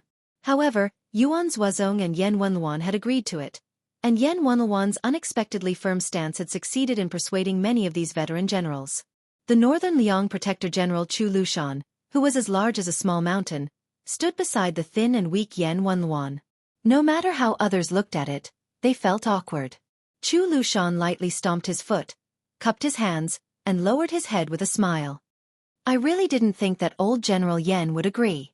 I originally thought that I would have to personally make a trip to Yuzhou, but when I thought about how I would have to run from Huaiyang Pass to Shaoguang City in this terrible weather, I really felt a little guilty."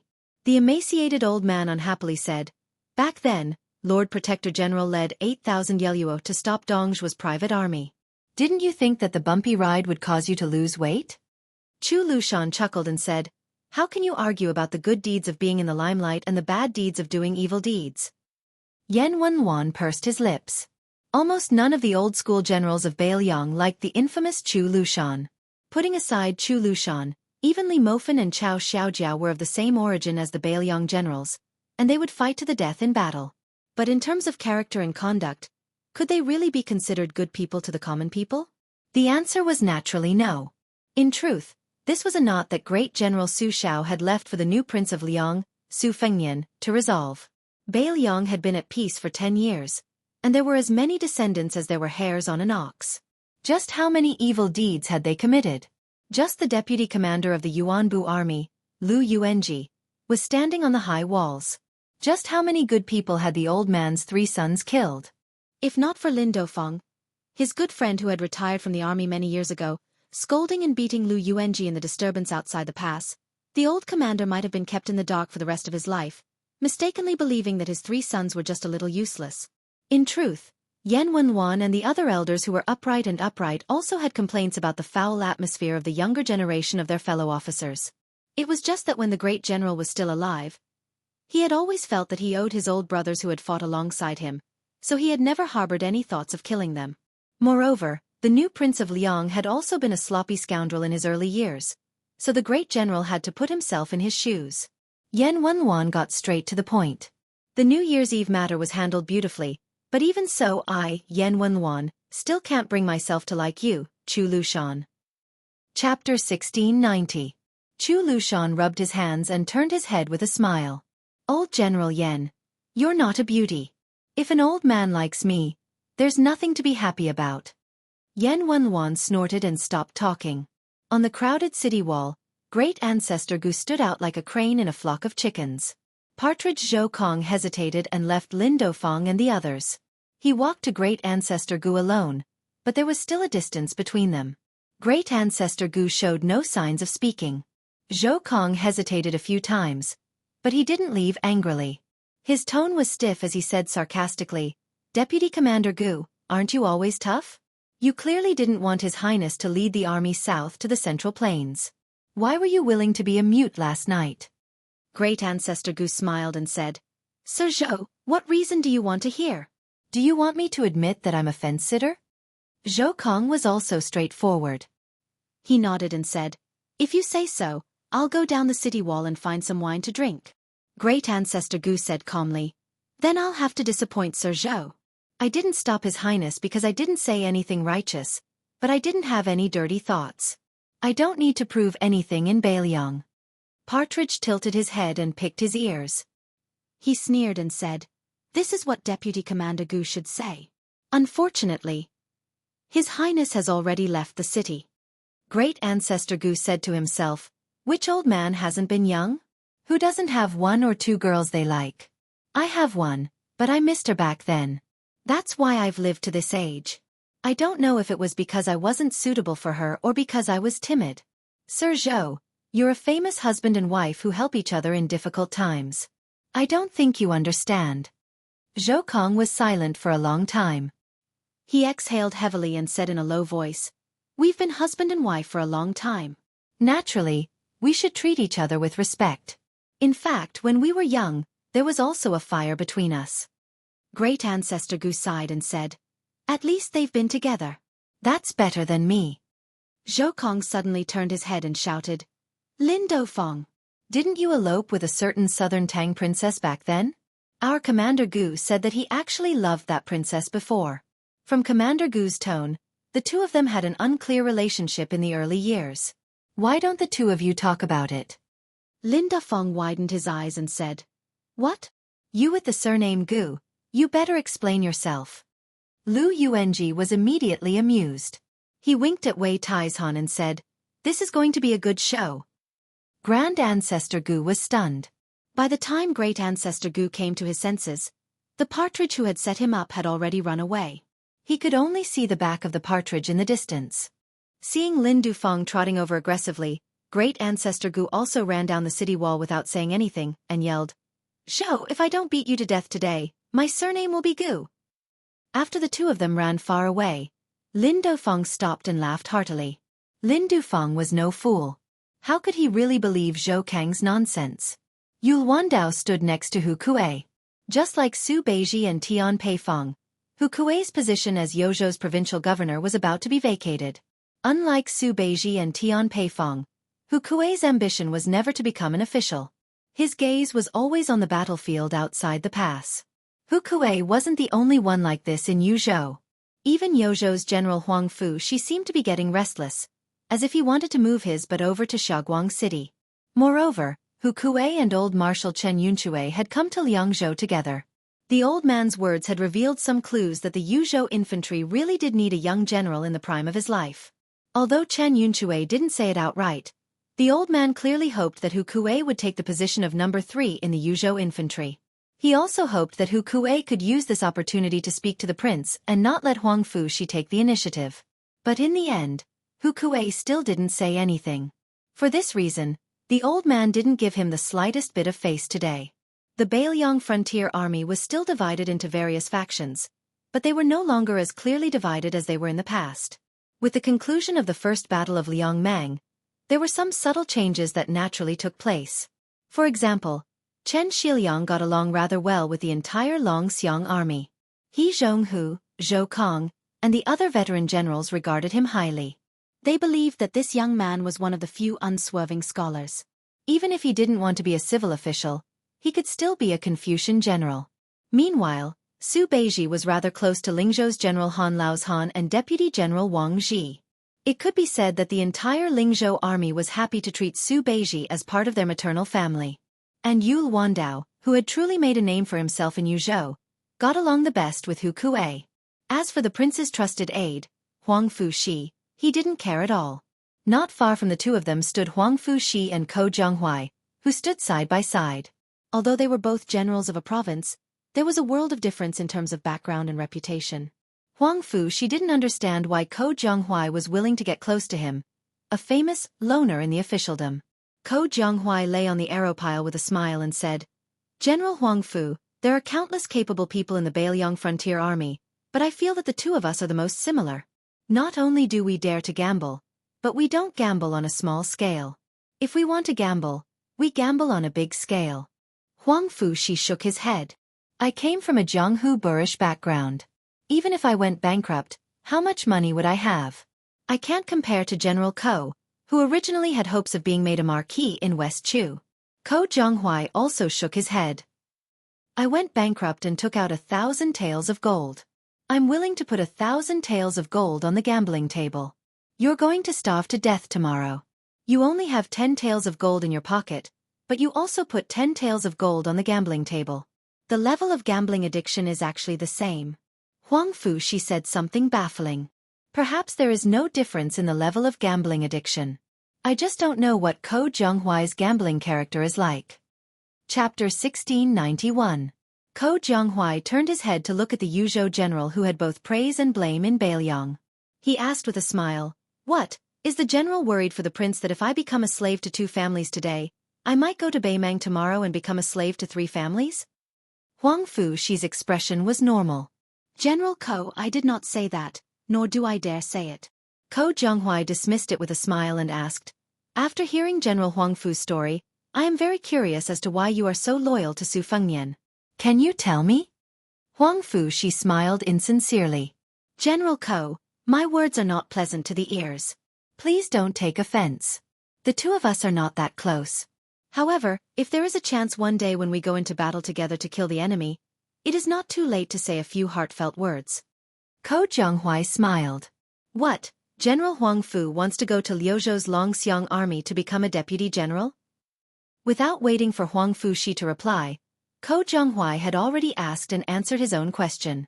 General of Yuzhou and Deputy General of the Longxiang Army are equal positions. However, in Bailiang, the cavalry of the Liangzhou Border Army looks down on the infantry of the Liangzhou Border Army looks down on the Yuzhou Army, and the Yuzhou Army looks down on the Lingzhou Army, which does not even have a decent border. The Longxiang Army is an elite force pulled out from the Liangzhou cavalry at the border, and the Deputy General with real power in the Longxiang Army. Of course, the Yuzhou general cannot be compared to the Yuzhou general who has his hands and feet tied. Then, I will congratulate General Huang Fu on your promotion. It seems that I will not have to wait too long to hear General Huang Fu's heartfelt words." Huang Fuxi secretly glanced at Hu Kuei, the corners of his mouth rising. "General Ko is indeed sharper than others." Ko Jianghuai said with a smile, "I like hearing these words. It has been a long time since I have heard someone praise me to my face." Huang Fuxi nodded. "Let me say this first. When I go to Liuzhou to take up my duties, perhaps it will be difficult for General Ko not to hear it." Ko Jianghuai laughed and said, "Bring it on." Suddenly, Ko Jianghuai, who was chatting happily with Ko Jianghuai, heard someone call out to him. It was Yul Wandao, whom he regarded as his mortal enemy. Compared to the lukewarm attitude Ko Jianghuai had toward Xie Shibian back in Guangling Road, Yul Wandao, who was also a descendant of a powerful family and had made a name for himself at a young age, disliked Yul Wandao very much. Presumably, Yul Wandao had the same attitude toward him. 2 tigers could not live on the same mountain, which should be referring to Ko Jianghuai and Yul Wandao. However, the two of them would only fight in secret and never openly. Hearing Yul Wandao's shout, Ko Jianghuai smiled and turned his head to ask, "General Yu, what can I do for you?" The one who spoke was not Yul Wandao, but Hu Kuei. The latter walked a few steps closer and asked softly, Ko Jianghua, regarding the 3 plans of West Chu going up north, down south, and west, I have thought about it for a long time, but I dare not make any rash assertions. After all, I am not a citizen of West Chu and have been away from the Central Plains for more than a decade. I am far from General Ko's grasp of West Chu's situation. Ko Jianghua did not hesitate in the slightest. He said straightforwardly, if I am in charge of West Chu, naturally I will go up north and fight to the death with Lu Shangxiang.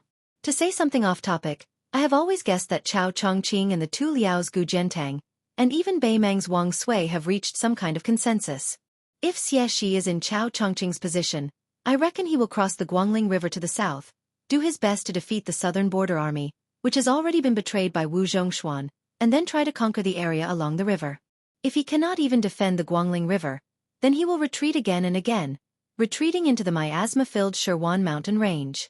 When Bei Meng and Li Yang are beaten half to death, then he will find an opportunity to run out. Today he will pick up sesame seeds, tomorrow he will nibble on watermelon rind, and this kind of pitiful accumulation of little drops into an ocean. But in the end, whether he can succeed or not, he can no longer rely on himself, he can only rely on his own life. As for what Chao Chongqing himself thinks, I can't figure it out, and I don't feel like thinking about it. In any case, I have always felt that this great officer has already gone crazy. Hu Kuei was the kind of warrior who was born for the battlefield. Being provoked by Ko Jianghua, he unconsciously began to point and gesticulate on the battlements. West Chu has now been surrounded like dumplings.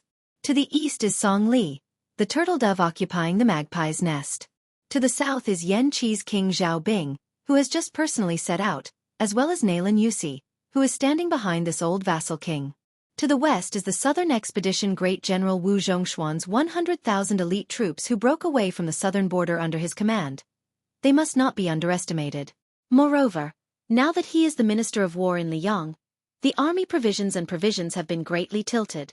Together with the King of Jing and Zhao Sun, the military administrator Wen Taiyi, and the Jidushi Ma Zhongxian, it is as if they have become Wu Zhongshuan's Ministry of Revenue officials on the Western Front. As for the Northern Front, Lu Shangxiang has begun to behave like the earliest spring and autumn war, fighting without following the rules.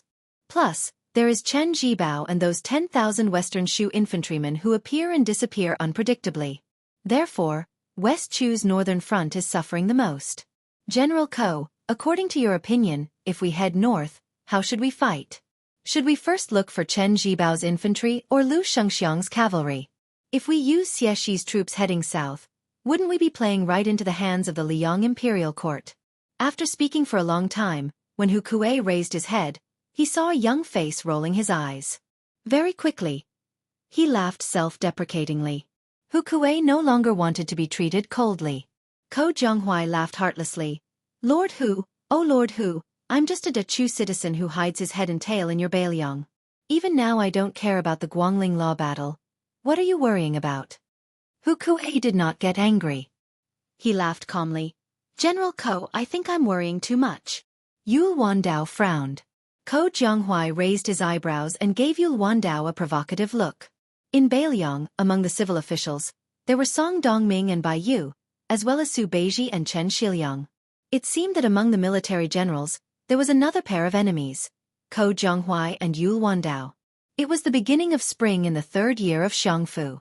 Perhaps after the sounds of firecrackers in various parts of the Central Plains, there was still time to clean up the House of Red. 10,000 great snow dragon cavalry came down to Jiangnan.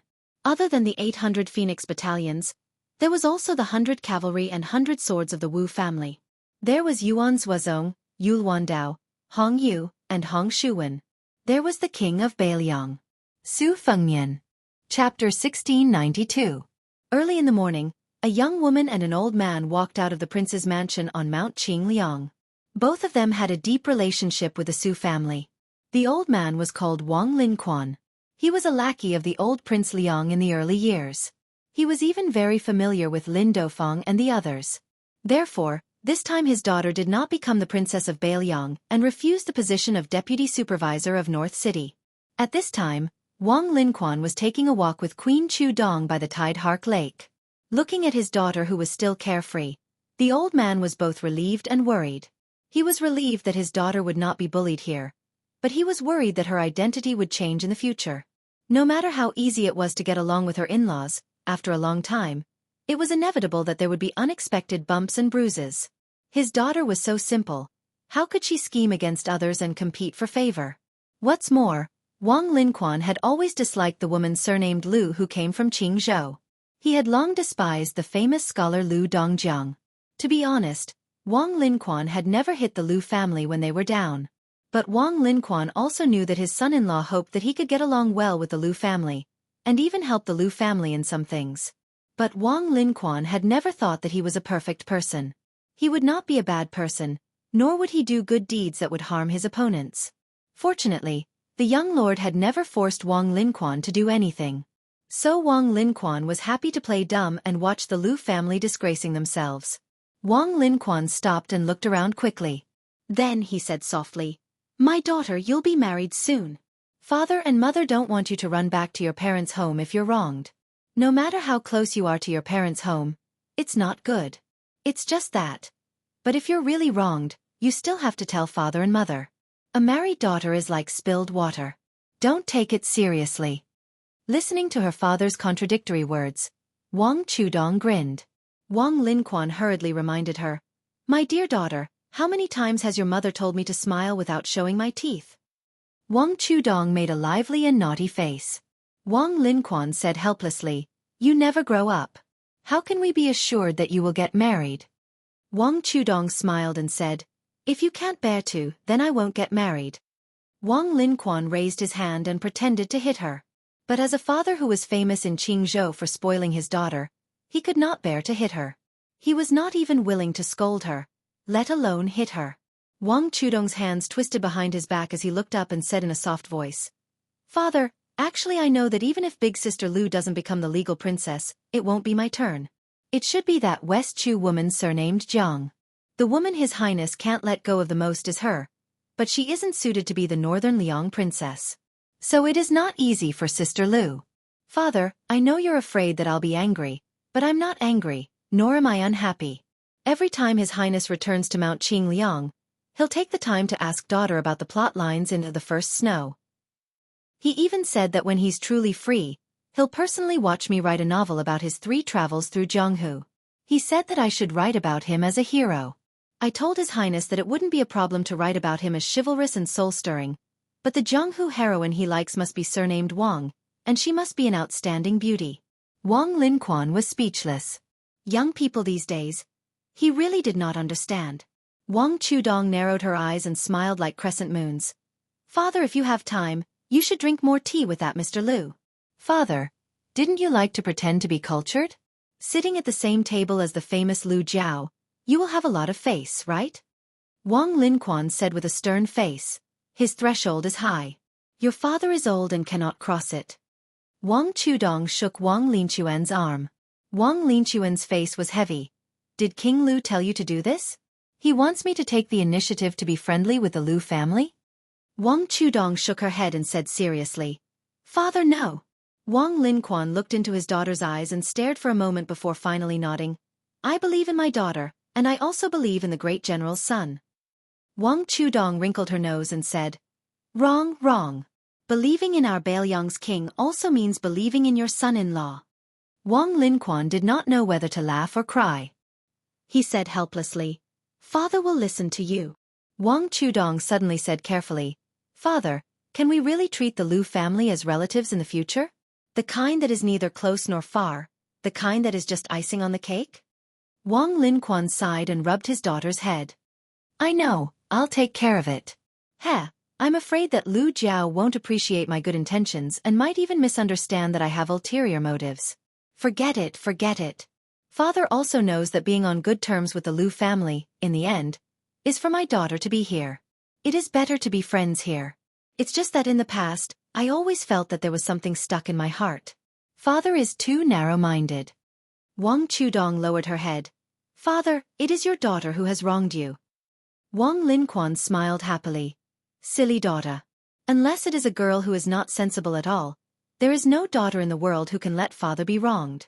Who says that daughters will always side with outsiders when they grow up? Our family is not like that.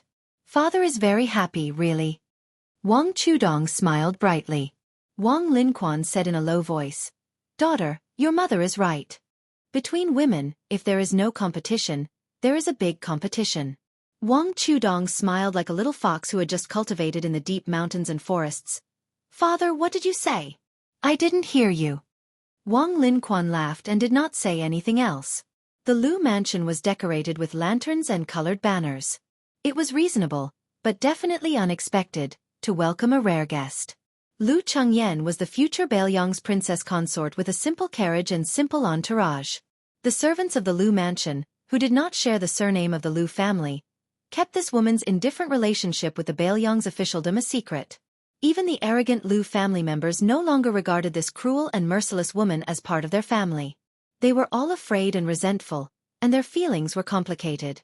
In the first year of the auspicious talisman, the Lu family was still well off in Bailiang.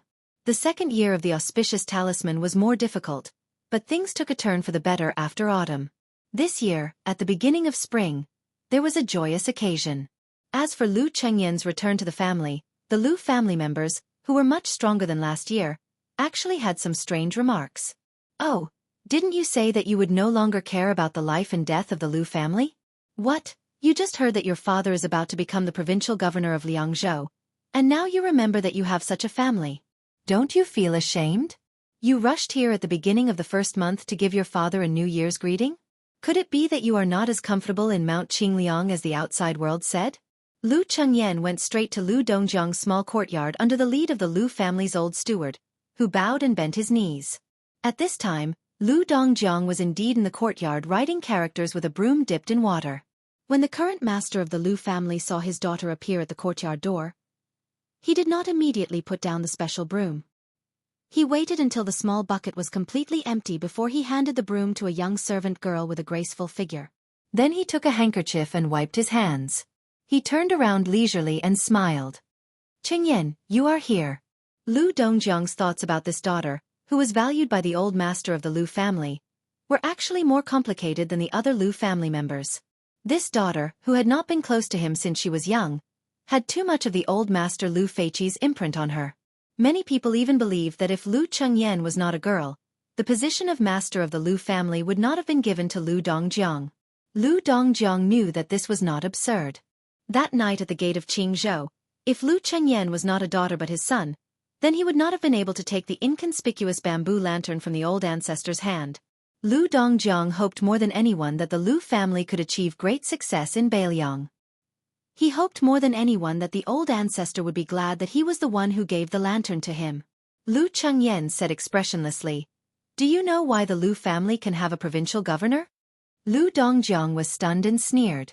"Even if there are many reasons, at least it is not because of your pillow talk, Chengyan."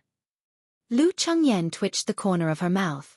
Looking at the current provincial governors of Bailiang, Yang Guangdou of Liuzhou, Chen Shiliang, Chang Sui of Lingzhou, Song Yan. As for Yu Zhou, the position of provincial governor has been vacant for 2 years. There is only provincial governor Hu Kuei. Lu Dongjiang answered with confidence and smiled. Now Liangzhou, which is 1 level higher than the other 3 provinces, has also been vacant for a long time. The provincial governor of Liangzhou, Tian Peifong, and the deputy administrator, Song Dongming, have a good relationship with your father. Although there is no drinking and drinking, the friendship between gentlemen is as clear as water. Chapter 1693. Lu Chengyan stared at the man she hadn't called Dad for a long time. Her eyes were dark and gloomy, and there was deep sorrow in them. She asked, "Does the Lu family know that the Su family, which has retreated time and time again, will start to reason with the Lu family instead of being sentimental after having a secondary grade 2 governor of Liangzhou? Do you know that your actions are equivalent to monopolizing the fate of 2 generations of the Lu family?" Lu Dongjiang said angrily, "Lu Chengyan, don't forget that I'm your father." Lu Chengyan smiled bitterly and said, "Lu Dongjiang, if I really forgot, why would I come here? Don't you realize that the reason why I didn't hesitate to break off relations with the Lu family and act like we won't interact with each other for the rest of our lives is to make him feel guilty towards the Lu family? Do you think he doesn't know about my selfishness? It's not that he doesn't know, but that he pretends not to know. Do you really think that Tian Peifong, that old fox, and Song Dongming, that great talent who could support the government of a country, would treat you as someone who would help the people just because you are good at handwriting in Lu Dongjiang? Are you stupid or are they stupid? Is there no one in the Lu family who isn't blind? It was unknown whether it was anger, fear, or regret. Lu Dongjiang stretched out a trembling finger and pointed at the woman who was becoming more and more unfamiliar. Lu Chengyan, you bastard! Get out of the Lu family! Lu Chengyan actually laughed. Don't worry, I'll get out. But before that, I want to take away the ancestor's portrait from the ancestral hall. I'm afraid that he won't be able to rest in peace if he looks at this family every day. Lu Dongjiang glared at her. You dare! Lu Chengyan narrowed her eyes and said coldly, Lu Dongjiang, from the moment I decided to come here today, I no longer consider myself a member of the Lu family. I'm just a daughter-in-law of the Su family. So if you still want to be the Liangzhou provincial governor, shut up. Lu Chengyan repeated, Shut up, do you hear me? Lu Dongjiang's face was ashen, but for some reason, he could not utter a single vicious word. In the small courtyard, not far from the father and daughter, the beautiful servant girl that Lu Dongjiang had just taken in from Yanji County was already scared half to death. She wished she could close her eyes and cover her ears as she squatted on the ground. On this day, Lu Chengyan calmly leaves the Lu family with a scroll in her hand. No one sees her off. When Lu Chengyan sat in the carriage, she held the portrait of her ancestor tightly, lowered her head, and bit her arm to prevent herself from crying out loud. She did not want the coachman, who was the chief steward of the prince's mansion, Song Yu, to hear it. Suddenly, not only did the carriage not immediately head for Mount Qingliang, it seemed to have met Lu Chengyan by chance before she left the house. It also seemed like a steward who had suddenly decided to act as the future Wang Fei's coachman. He lightly knocked on the curtain. Lu Chengyan suppressed her sobs and asked softly, Steward Song, what's wrong? Through the curtain of the carriage, Song Yu said, Before His Highness left, he told me to give Princess a small brocade pouch when Princess returned to her parents' home and then to Mount Qingliang. A corner of the curtain of the carriage was gently lifted. Song Yu handed over an exquisite brocade pouch that he had carefully kept. Lu Chengyan opened the brocade pouch in confusion. There was only one piece of paper inside with one sentence written on it. Lu Chengyan burst into tears. This lucky woman who was said to be a match made in heaven with the young king, this foolish woman who had once secretly lit the life-exchanging lantern and used her life to exchange for his life, this strong woman who had single-handedly shouldered the fate of the family after the death of her ancestor, this crazy woman who could make her father shut up, for the first time in her life, cried without restraint. On that piece of paper, the handwriting was familiar and meticulous. It said, Don't cry, we are family in this life.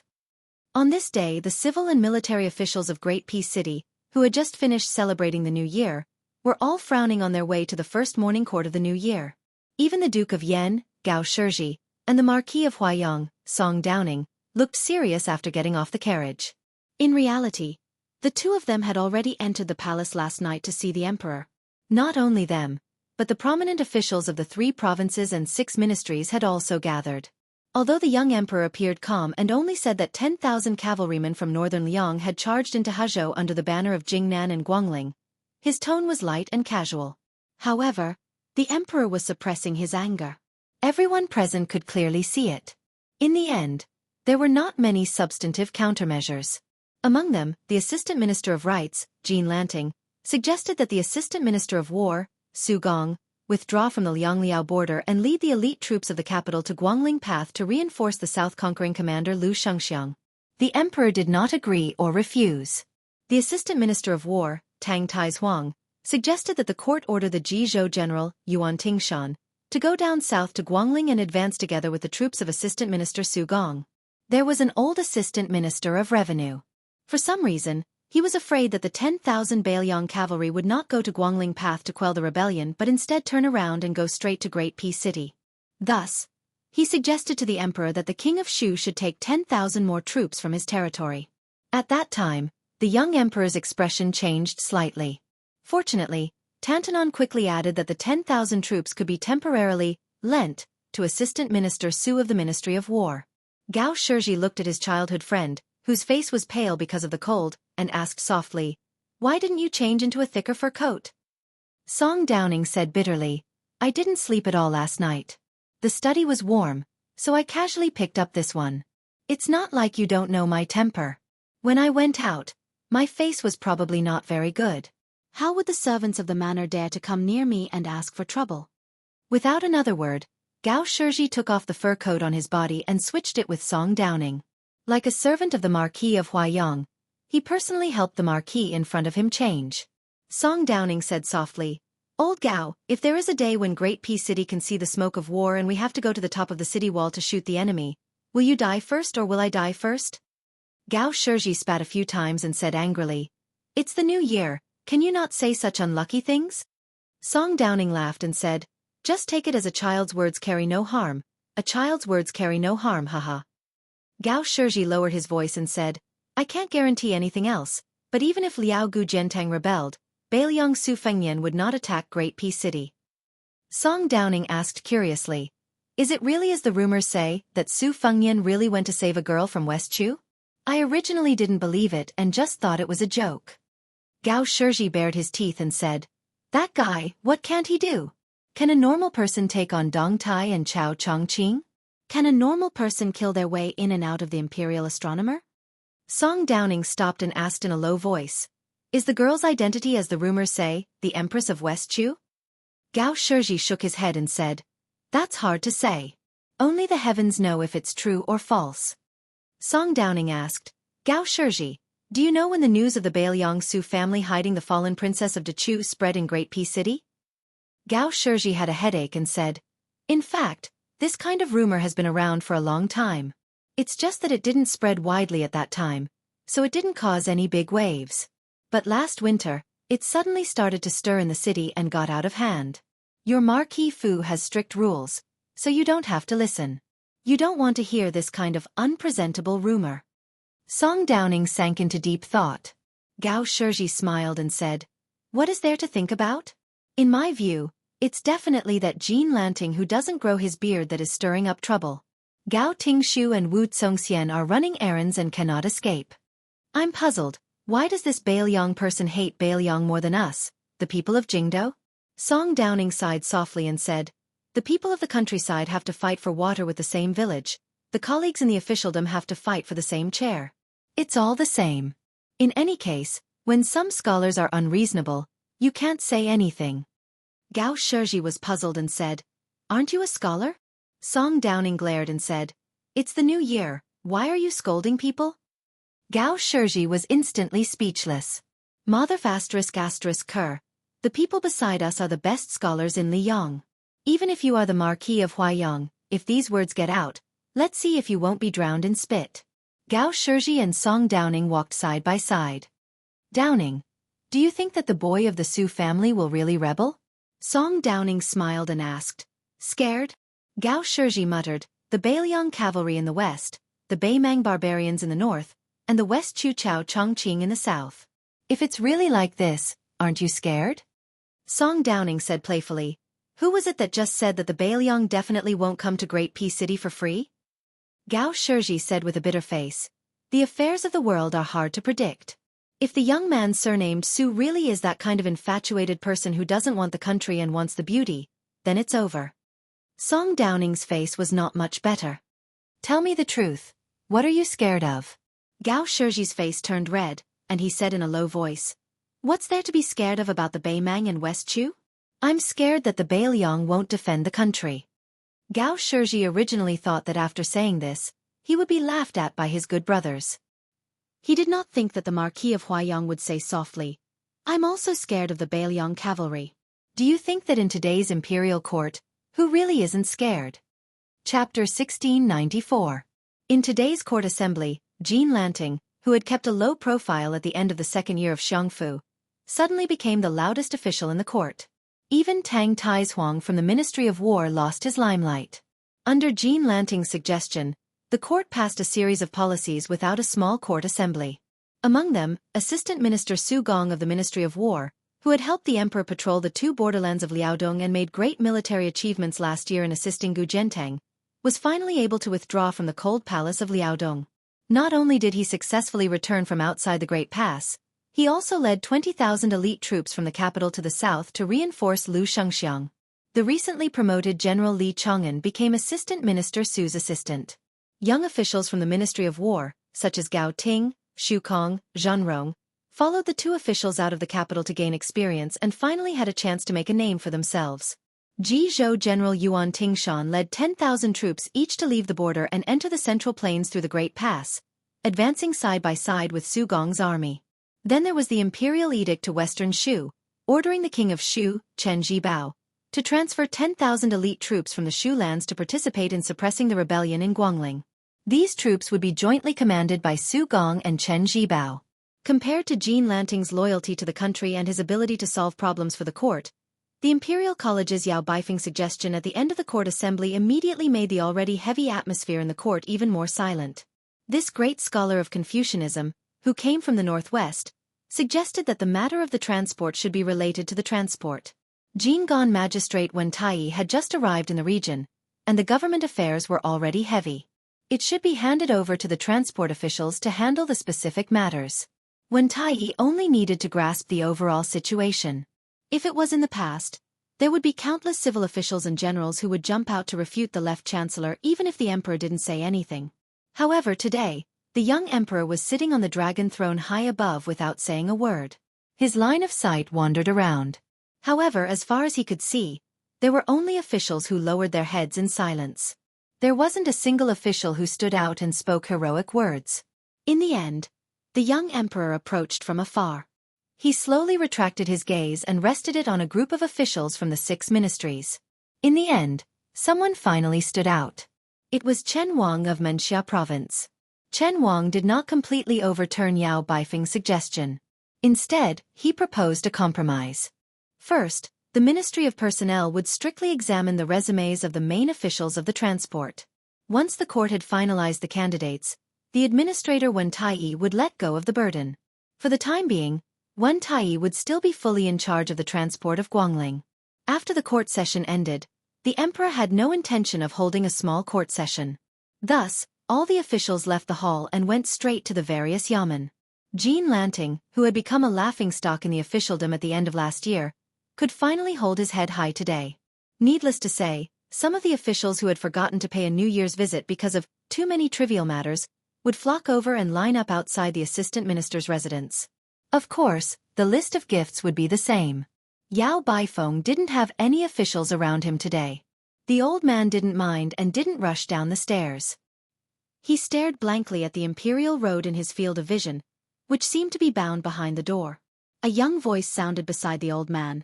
"Left Chancellor, your stove is cold. It will be difficult to open a meal in the future." The old man didn't turn his head. There weren't many young people in Liang Imperial Court who dared to speak to their seniors in such a cynical tone. Those who were qualified to attend the court session could be counted on one's fingers. Bailiang's humble scholar, Sun Yin, had already experienced ups and downs in the officialdom of the capital at a young age. Sun Yin continued to tease. "Lord Yao, you are really a scholar. You chose this time to be a loyal official. You deserve it." The old man mocked himself. "Do I need to choose the right time to be a loyal official?" Sun Yin nodded and said seriously, "That's right. I have to look at the almanac to check the time before I go out." The old man dismissed it with a smile. "I can't be that kind of loyal official." Sun Yin gloated and laughed. "It's actually a good thing that Lord Yao has the intention to retire. I, Sun Yin, fell in the Imperial College. All day long, I was thinking about when I could make a comeback from the Imperial College. Now that the left chancellor's seat is empty, I have a chance. Just for this, I, Sun Yin, have to thank Lord Yao in person." Unexpectedly, the old man didn't fly into a rage out of humiliation.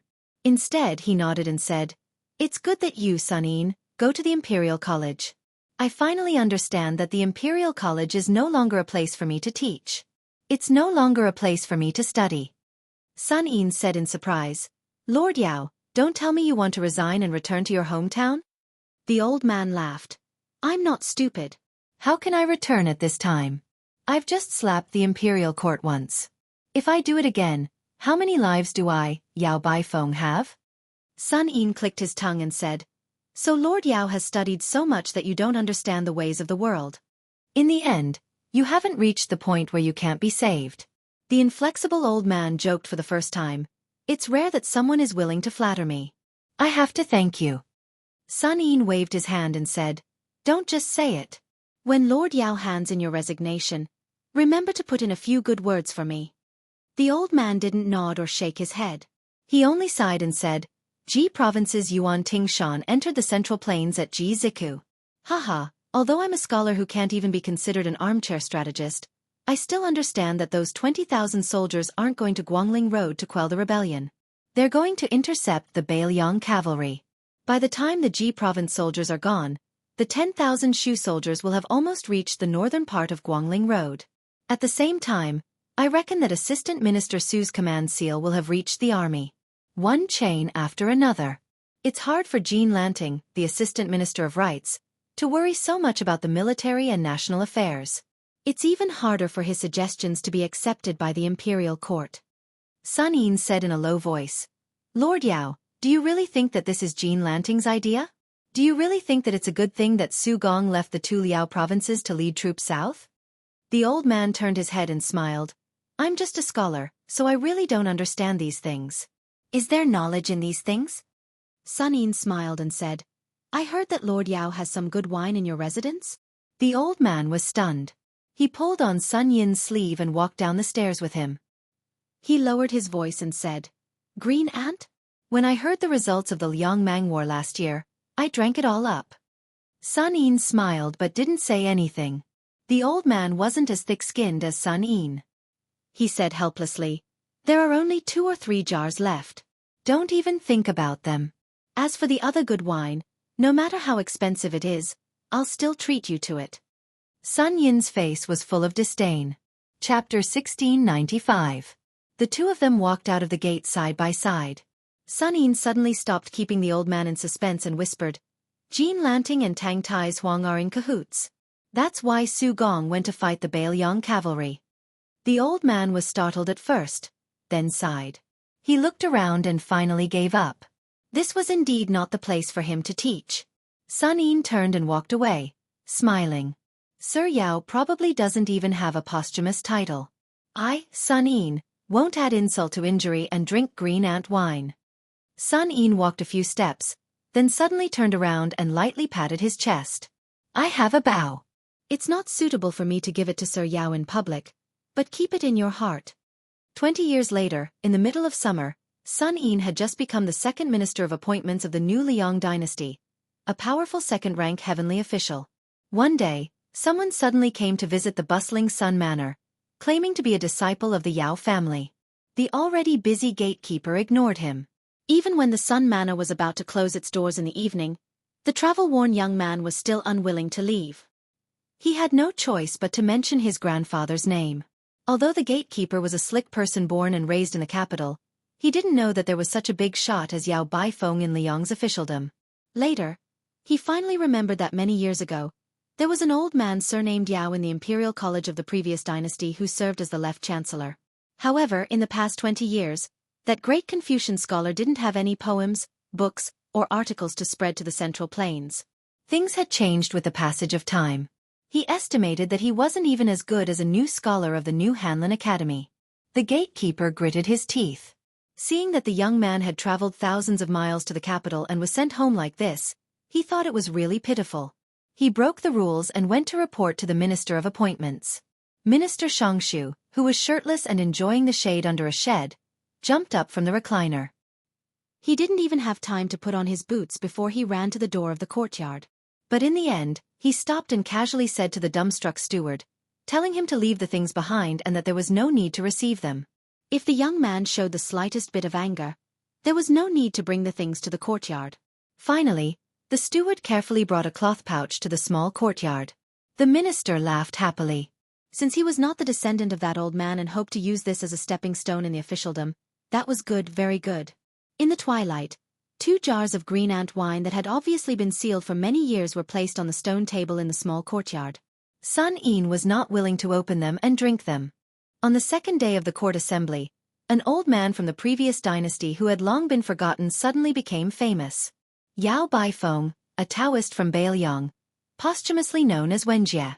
Even though he was already an extremely high official, he was still the Minister of Personnel, Sun Yin, who was known for his debauchery. After the court assembly, he walked out of the main hall and stood at the top of the steps for a while. Then he went alone to the side of Imperial Road Street. There was no one around, but Sun Yin still bowed respectfully. This matter quickly became a strange story in the capital. For some reason, not only did the Emperor of Liang not hold a small court assembly today, but he also returned to the magnificent main hall. Eunuch Song Tonglu of the ceremony directorate stood alone outside the door. The young emperor stood near the dragon throne. The floor of the main hall behind him was paved with gold bricks. Therefore, even though the doors and windows were closed, the main hall did not appear too dark because there was light coming through the window paper.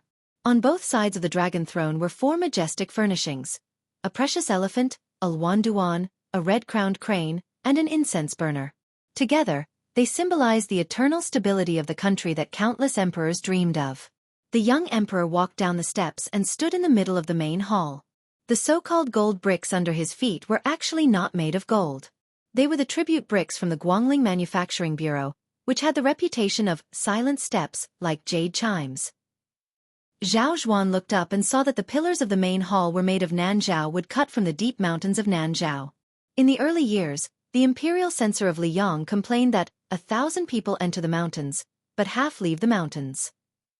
Later, in the hands of the late emperor, the pillars of the emperor of Liang's palace were all replaced with the easier-to-cut Liaodong pine wood. Zhao Zhuan walked to the front of a pillar and reached out to touch the glorious pillar with the pattern of a golden cloud dragon painted with powder. He whispered, "Father, you have the blue-eyed Zhang Julu, the half-inch Tung Benshi, and the human cat Han Shengxian. What about me? A dragon robe, a dragon throne, and a main hall? In this world, can't you give me a little more time to work hard? 10 years, no, just 5 years. I can make Beiliang, Nanjiang, and Beimang disappear. I can make those traitors have no place to stand and let the people of Liang enjoy peace forever. Father, I don't trust anyone now. Qi Yanglong, Huan Wen, and Gu Jiantang Lu Shengxiang are the young people you deliberately suppressed and left for me to promote. Song Li, Sun Yin, and the others, I don't trust any of them. The only one, Chen Wang, is still too young and doesn't have enough prestige. He has no foundation in the Liang army. Even if he is willing to turn the tide, he is powerless." Zhao Zhuan suddenly retracted his hand. His face was ferocious. He clenched his fist and punched the pillar. The young emperor gasped for breath. He felt a piercing pain in his hand. He glared at the pillar and said angrily, "You destroyed the fate of the Zhao family at the Imperial Astronomer. I only asked 2 lackeys to make things difficult for you, and you dare to openly send troops to Guangling Path. How is this different from rebellion?" Zhao Zhuan punched the pillar again. This time, the surface of the pillar was stained with blood. "Do you really think that my Li Yang won't dare to fight to the death with Beiliang?" The young emperor lay on the floor of the main hall and looked at the golden dragon carved in the middle of the caisson. The dragon's head looked down with a huge pearl in its mouth. Looking at the huge luminous pearl, the young emperor couldn't help but think of his sister, Princess Sui Zhu, Zhao Fengya. Princess Sui Zhu of the Zhao family of Liang was dead, but Zhao Fengya was still alive. This was probably the only thing that the young man of the Su family of Beiliang had done that Zhao Zhuan didn't hate so much. The exhausted young emperor closed his eyes and thought of the stupid parrot raised by the empress. It turned out that the so-called sovereign of the 9 and 5 was also a bird in a cage. Chapter 1696. East Sea Martial Emperor City. Ever since the young man with the surname Jiang stopped training his physique, this place had lost its backbone. It quickly turned from the holy land of the pugilistic world that everyone yearned for into an ordinary city. There was no white-robed old man Wang Xianji, who looked down on the world with disdain. There was no Chao Zhongqing who sat alone on a tall building to watch the battle. There was no Deng Tai, who rode on a donkey and carried a peach branch. There was no Suatia Valley with a sword hanging over the city wall. There was no groom Linya and the others. There was also no Duke of Northern Liang who carried a bowl and walked up to the city wall. Although there had yet to be an official army stationed in Martial Emperor City, the people in the city knew that it was only a matter of time. Therefore, in the early years, those who were wanted by the government and lived in seclusion, those who lived here to avoid their enemies, and those who were willing to wash their hands of disputes, all left this Eastern Sea city one after another. A slender figure suddenly appeared at the top of the city wall where the tide was breaking. Not far away, the tide surged like an army of thousands of men and horses. It suddenly hit the city wall and covered the figure in an instant. In the next moment, the figure disappeared. Perhaps he was swept away by the tide. However, when the tide receded, Another figure appeared on the city wall. Unlike the former who came and went in a hurry, this man did not disappear immediately. He was dressed in plain clothes and had an ordinary appearance. His face was full of stubble, and his boots were somewhat damaged. However, in front of this inconspicuous middle-aged man, a 3-foot sword was hovering. It was vibrating slightly like a mosquito flapping its wings. The travel-worn man stopped his sword and looked around. His eyes were sharp, like the sharpest sword in the world. One flying sword for 100 miles, from the imperial astronomer of Great Peace City to the snow mountains of Liaodong, then from Liaodong to Liaodong, then from Liaodong to Liaodong, then from Liaodong back to the capital, all the way south until here. The man rubbed his chin and said, "Xia Guaniying, your running ability is really the best in the world. However, if you have the ability, run all the way to the southern sea." After about half an hour, the man sneered and said, "Found you." The flying sword that was hovering in the air seemed to have heard the imperial edict. It flashed before its master. Not long before this, in front of a bun shop that was slowly becoming quiet because it was past dinner time, a child, who was given the nickname Dog Nose by a certain green-robed girl, was staring at a poor scholar with white hair. The child's real name was Go Yufeng. He raised his head and looked at the poor scholar who was embarrassingly short of money. He then lowered his head and looked at the last steamer of buns that he couldn't sell for copper coins. The child's gaze moved back and forth between the two. The grandpa beside him was already cleaning up the table. The old man had lived in the martial emperor city for most of his life. He didn't ask anything about this. To be honest, in the martial emperor city, he had seen many strange things and strange people. So much so that he was surprised to meet a normal person. The old man had seen too many strange customers. Some complained that the buns were too meaty and weren't willing to pay. Some complained that the buns weren't sweet. Some didn't even have a few copper coins in their pockets, so they threw their treasured swords and treasured sabers on the table and left. There were also some who ate the buns that weren't worth a few copper coins and complained about how many kinds of delicacies they had tasted in the past. There were also some who pretended to take out a tattered secret manual to exchange for a steamer of buns. There were even some who claimed that they were Chao Chong Qing, Dong Tai, etc., so they weren't willing to pay. There were too many of them. The child asked, "You want to eat steamed buns?" The poor scholar, whose clothes were tattered but clean, was expressionless. The child asked again, "No money." The scholar just stared at the child. The child wasn't the kind of person who would add insult to injury. Although he didn't have parents and lived a poor life with his grandpa since he was young, his upbringing was very good. Therefore, even though the poor scholar in front of him obviously wanted to eat for free, the child didn't speak ill of him. He just hesitated whether to give him the steamed buns. After all, giving him a steamer of steamed buns wasn't a big deal. However, he was afraid that the guy would blame him and his grandpa after eating the steamed buns. He remembered that guy named Jiang Fuding. When he lived in the city and often came here to visit, he once said the saying, "If you give someone something, they will give you something. If you don't, they will hate you." Just when the child was about to give him another steamer of steamed buns, the poor scholar suddenly opened his mouth and asked in a hoarse voice, "What's your surname and name?" The child suddenly felt a little bored. Alas, since he helped his grandpa with the chores, there were at least 8 or 10 Jianghu diners who kept saying that they were talented in martial arts. Therefore, the child subconsciously said in a bad mood, "I can give you this steamer of steamed buns, but I don't practice martial arts." The child suddenly remembered that this old guy in front of him didn't look like a martial arts practitioner who fought and killed. He looked more like a teacher. Therefore, the child quickly added, "I don't go to private school either." The poor foreigner repeated his question with an expressionless face. "What's your surname and name?" The child subconsciously took 2 steps back, some fear and awe coming from the bottom of his heart. The middle-aged scholar standing in front of the child frowned. After he raised his hand, the child saw that the man was holding half a broken bowl in his hand. In front of the child, the man broke off a piece the size of a fingernail and threw it into his mouth, chewing just like that. The child was stunned. Was this man so hungry that he lost his mind? When the child finally came to his senses, his face suddenly turned pale with fright. He saw that his grandpa seemed to have cast a body-fixing charm on an immortal. He maintained the posture of bending over and wiping the table. Not only his grandpa, but also the pedestrians on the street were all motionless. Some people raised their feet to move forward, but they couldn't take that step because they were still half a foot above the ground. Some people felt that the cold spring was too unbearable and wanted to jump and stomp to drive the cold away. Therefore they were suspended in the air.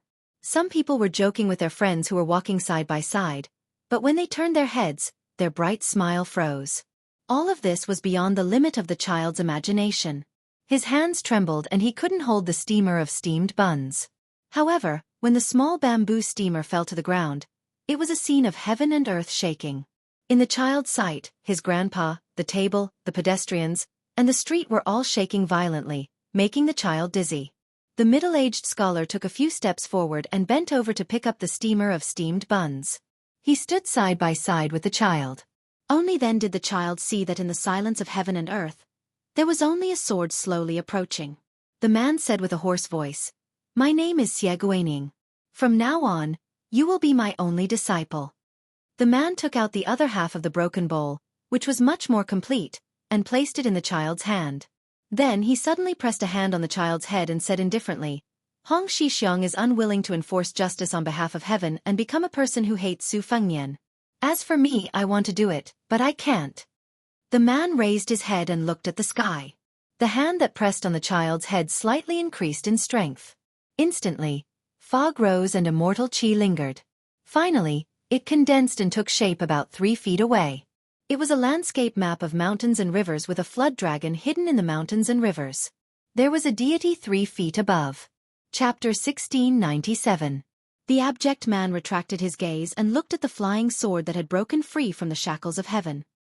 He said regretfully, "It turns out that 1,000 years of immortality is a step further than Ancestor Lu. In the end, it's just a joke. I had no choice but to accept you as my disciple. Forget it, forget it. In this world, all the scholars have their own destinies. It's time for the martial artists of Jianghu to have an end. I will be the first, Chao Chongqing will be the second, and as for who will be the last, I hope it will be you. Remember, in the future, when you meet someone called Yu Dilong, don't show mercy. Just don't think about attaining Tao and ascending in the future. Take a step back and try to make yourself famous in history." After saying this, the man disappeared. The child with a rosy face looked around blankly. Grandpa continued to wipe the table. The pedestrians on the road continued to move forward. The world continued to be lively. The flying sword also disappeared along with it. The child looked down. Only the half-broken white bowl in his hand clearly told him that the encounter just now was not a daydream. The child whispered, "My name is Go Yufeng." He heard a voice. The child suddenly looked up and saw an ordinary-looking middle-aged uncle. The latter smiled and asked, "Is there still food in the shop?" Go Yufeng quickly turned around and hid the broken bowl in his arms. "Sir, our shop's signature soup dumplings are gone, but we still have wonton and noodles." The ordinary-looking middle-aged uncle didn't seem to care about the child and the half-broken bowl at all. He just grinned and said, "Then give me a bowl of wonton and a plate of chili oil. Make it as spicy as possible." The child smiled and said, "Okay, our chili oil can't even be eaten by the guests in Shu. I'm afraid that you will ask us for cold water." The uncle suddenly looked embarrassed. "Waiter." The clever child took the lead and said, "Just put it on the account." The uncle was still a little embarrassed. "It's best if you can put it on the account, but I'm in a hurry. I may not be able to come back here in a few years. This is troublesome." The child smiled and said, "It doesn't matter. Our family shop has been doing business in the city for 30 years. As long as you have the heart, it's fine even if it's 10 years later, let alone a few years. Of course, if you really forget, it's fine. It's just a bowl of wonton." The child was not originally such a poor and generous person. It was just that he inexplicably met a strange person who called himself Xie Guanyin and became that person's disciple. After all, the child was still young. No matter how steady his temperament was, he was still somewhat happy. The uncle glanced at the child and suddenly reached out to pinch the child's shoulder and arm a few times. He clicked his tongue and said, "The one with the surname Xie does have some luck. Could it be the final radiance of the setting sun? You can pick up scraps like this? Otherwise, even I, Dong Tai, would be offended." The uncle squinted his eyes and chuckled. "Little brother, I see that you have a good constitution." The corner of the child's mouth twitched as he said helplessly, "Sir, I really don't practice martial arts. Please don't take me in as a disciple. It's just a bowl of wontons." "Grandpa, "This guest wants a bowl of wontons." The grandpa on the other side responded and went to get busy. The uncle waved his hand and said, "Don't worry, I already have a disciple. That kid likes to get jealous. If he knew, he would roll his eyes at me. However, I don't have the habit of eating for free. The one with the surname Xie used half a bowl to exchange for your basket of buns. Then I, Dong Tai, will use a box of new swords to exchange for your bowl of wontons." After saying this, the uncle took out a small wooden box without any explanation. It was made of ordinary white wood. At first glance, it was obvious that it was not a precious item. Whether the items inside were valuable or not was even more obvious. The middle-aged man's face was clearly a little embarrassed. The sword box that he gave to His Royal Highness was a top-quality red sandalwood that he stole from the Wu family's sword tomb. When he wandered the Jianghu, where would he go to make money? However, the sword box was very different. The pocket-sized flying swords hidden in the box definitely did not drop in value. Dong Tai threw the wooden box to the child and said, "Little brother, your strength is actually enough. When you have time, play with the items in the small box more often. I'm sure you'll be able to figure out the knack of it very quickly." The flying swords were very sharp. Moreover, if Dong Tai used a little trick, they would be able to open the box and move. They would definitely drink blood and recognize him as their master. Ordinary martial artists did not have the unique strength that the child had. Even if their entire body was covered in blood, they would still not be able to command the sword. Dong Tai was not in a hurry to kill Xie Guanying.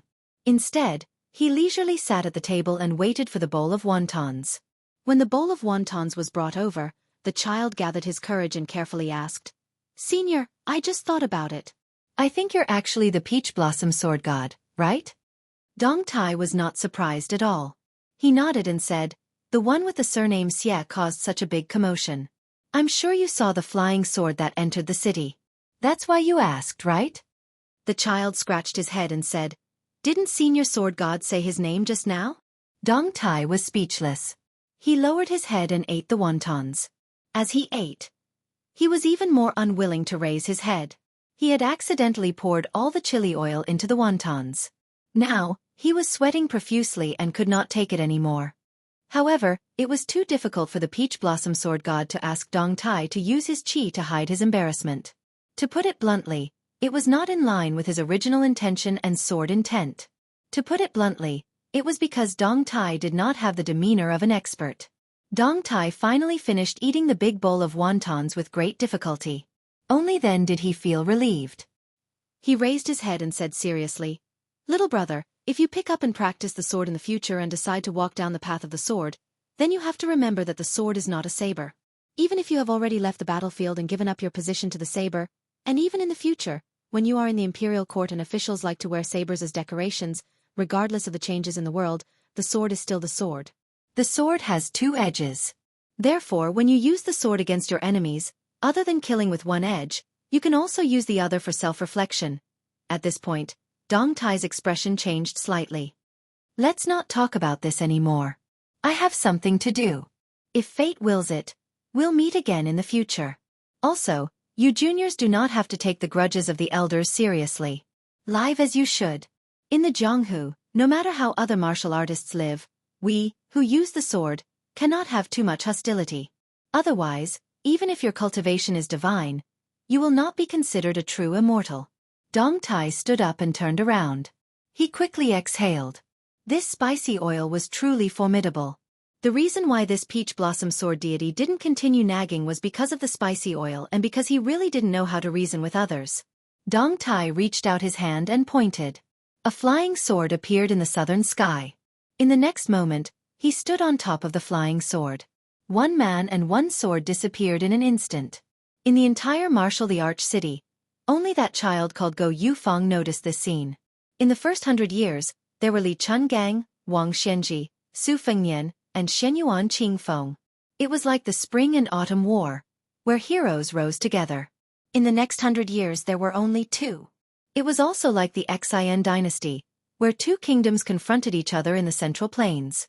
After those two became famous and were regarded as the world's #1 martial artist, they made a promise of 10 years and fought 6 times. The outcome was a tie. Every time, after one of them won a battle, The other person would turn the situation around in the next battle. Yu Dilong wasn't truly invincible.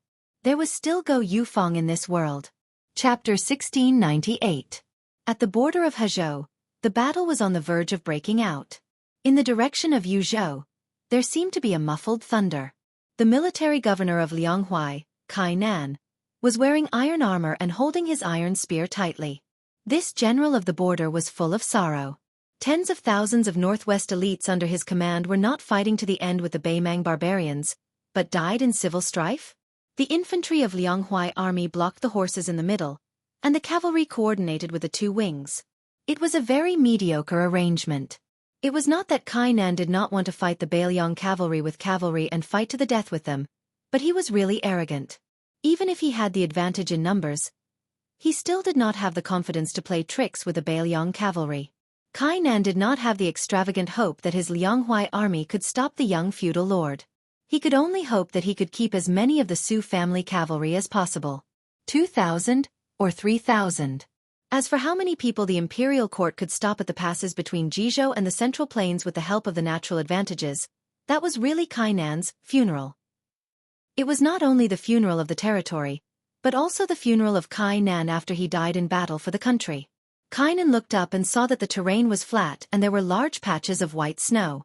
He suddenly thought of a very unpleasant word: corpse is not cold. He thought that in a few hours, his corpse should be cold soon, right? There was a lot of snow in the northwest, and the cold land produced healthy people.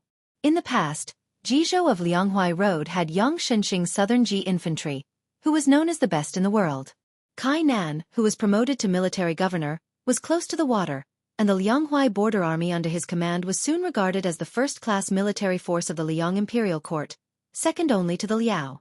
After Tang Tai's Huang, there were a few local officials who were also former generals of the Gu army who had recently entered the capital to take up important positions. Kai Nan did not feel much joy. Instead, he smelled a little bit of danger. In the final analysis, those were all trades without capital by the emperor in exchange for the local military power. The reason why they were so gentle and affectionate was that their common benefactor, Gu Jiantang, was still standing at the border. As well as the hundreds of thousands of troops in the great general's hands, Kai Nan exhaled heavily. He had sent the young emperor's trusted aide, Administrator Han Lin, out of the battlefield and then led his troops to die heroically here. Was this an acceptable explanation to the general, the court and the emperor? Was this the so-called loyalty and righteousness in the history books? Living in a peaceful world that had been peaceful for a long time and becoming a border official who had enjoyed many years of happiness, it was only at this moment that Kai Nan realized that the hothead who had followed behind the general and wanted to die was actually starting to be a little afraid of dying, especially dying without knowing why. The orderly hooves of the Beiliang cavalry were like the beating of a drum, beating Kai Nan's heart heavily. Again and again, this Jidushi Darin found it difficult to even breathe. There was no need for the distant sentries to report at night. Kai Nan could see with his naked eye that the cavalry happened to be at the edge of the optimal charging distance. They stopped their horses before moving forward. One rider took the lead to leave the formation, followed by about 100 retainers who urged their horses forward. Kai Nan, whose heartstrings were stretched taut, was confused and increasingly nervous. The confrontation between two armies on the battlefield was not a child's play like in historical novels. What about the main generals of both sides coming out alone and fighting to their heart's content for hundreds of rounds was all nonsense. However, there were indeed more than 100 riders leaving the Beiliang army alone in front of him. Could it be that in order to win the hearts of the troops, that the man surnamed Su wanted to take the head of a general in the army by relying on his strength as an immortal on land? Thinking about this, Kai Nan was a little angry. Did he really think that their crossbow formation was just for decoration? In order to counter Su Fengnian, who messed up the formation on the battlefield, Kai Nan specially sent people to take the Jidushi commander's seal to scour the entire Lianghuai path. Pretty much all the crossbows outside the northern defense line were either requisitioned or borrowed over. A total of 50 crossbows were placed behind Kai Nan openly. Not only were they used to deal with one-on-one attacks, but they were also a huge threat to the iron cavalry. One rider led the charge. The horse hooves did not stop until it was 300 steps away from Kai Nan. Not only did Kai Nan, who had master cultivation, but even the elite guards and the two infantry generals saw the valiant appearance of that rider. It was the famous king of Beiliang, Su Fengnian. This young vassal king with the surname Su had killed no less than 10 top masters of the Jianghu and 300,000 Beimang soldiers. His hands were bloody as he killed all the way until today. Even if he was in the enemy camp, facing this person, he had to admit that he was in awe. Among the sons of the older kings of Liang, this young man could be said to be the best. Zhao Sun also inherited his father's title, but he was so submissive that he was like a guard dog of the emperor's family. Zhao Zhu, who was known as the #1 prince of Liang, was criticized in Guangling Path. The eldest son of Jiaodong Zhao Sui, Zhao Yi, was also not outstanding in the war between the two Liao and Liao. As for Guangling Prince Zhao Yu, there was no need to bring them out to embarrass themselves. Kainan casually waved his hand, and the elite scout, Yi Bus Ho, who was sweating profusely, quickly retreated. Kainan stared at the young man in the middle of the two armies. There were 100 riders behind him, and they were not wearing armor or swords. Each of them only had one sword on their back. They must be the 100 swords of the Wu family that spread throughout the Jianghu last year. As a general who guarded a region for the imperial court, Kainan had little interest in Jianghu matters. His ability to kill was honed from blood on the battlefield. In his early years, he had a private duel with a martial artist who was at the same level as him. After he won easily, Kainan only had one word to describe him: soft. However, Kainan did not dare to underestimate the 100 riders in front of him. As for the young lord in the lead, Kainan naturally did not dare to lower his guard. If Su Fengnian did not stop his horse 300 steps away, Kainan would have ordered the ballisti to shoot without hesitation. Jianghu people were afraid of military crossbows, and martial arts masters were afraid of ballisti. This was a bloody lesson that countless people had sacrificed their lives for. Especially the heavy ballisti, which had the reputation of flying swords within 50 meters. Kainan admitted that he did not dare to face several ballisti with arrows as large as spears. Otherwise, Beimang would not have used ballisti to greet the king of Bailiang outside Huta City last year. The 100 riders and 100 swords of the Wu family stopped their horses solemnly. This was the first time they had returned to the Central Plains after leaving the sword tomb of the Wu family and entering Bailiang. The demon surnamed Zhu behind the sword crown Wu Luding, and the sword maid Sui Hua even closed his eyes and sniffed hard. His face was intoxicated. He clicked his tongue and said, "I've smelled too much of the blood and horse manure outside Liangzhou Pass. The air here is more comfortable. I just don't know if I can smell the fragrance of wine and cosmetics in Jiangnan of the Central Plains." Su Fengnian was only 2 horses away from the swordsman of the Wu family, whose real name was Zhu Huang. He smiled and said, "According to the previous agreement, as long as you follow this king all the way south to a place where you can see the walls of the capital of West Chu, the 100 of you can regain your freedom. After that, whether you go to Jianghu to make a comeback or find a beautiful place to hide your names, this king will not care, and neither will the Wu family." Chapter 1699. Old Zhu, who was also incomparably bloodthirsty in the sword tomb of the Wu family, laughed strangely and said, "Your Highness, these words may work for others, but I can't be considered kind to old Zhu. Back then in that damned place, I only killed a few more Wu guys. Old Wu didn't have the ability, so he cooperated with others to knock 60 dragon-binding nails into my body. Their method wasn't clever, but their method was unique. Those who weren't the direct descendants of the Wu family couldn't pull out those things. Old Zhu has always had a temper of being the head of a chicken rather than the tail of a phoenix. The first time I entered the Jianghu of the Central Plains, if I don't become one of the 4 masters of the martial arts competition and no longer exchange blows with Deng Tai, I would be sorry for the more than 40 years of torture I suffered in the Wu family. So, with these nails in my body, I have to trouble your Highness to intercede with that old bastard old Wu. As long as your Highness is willing to speak, although I don't know what Jianghu morality is, I am not an ungrateful person.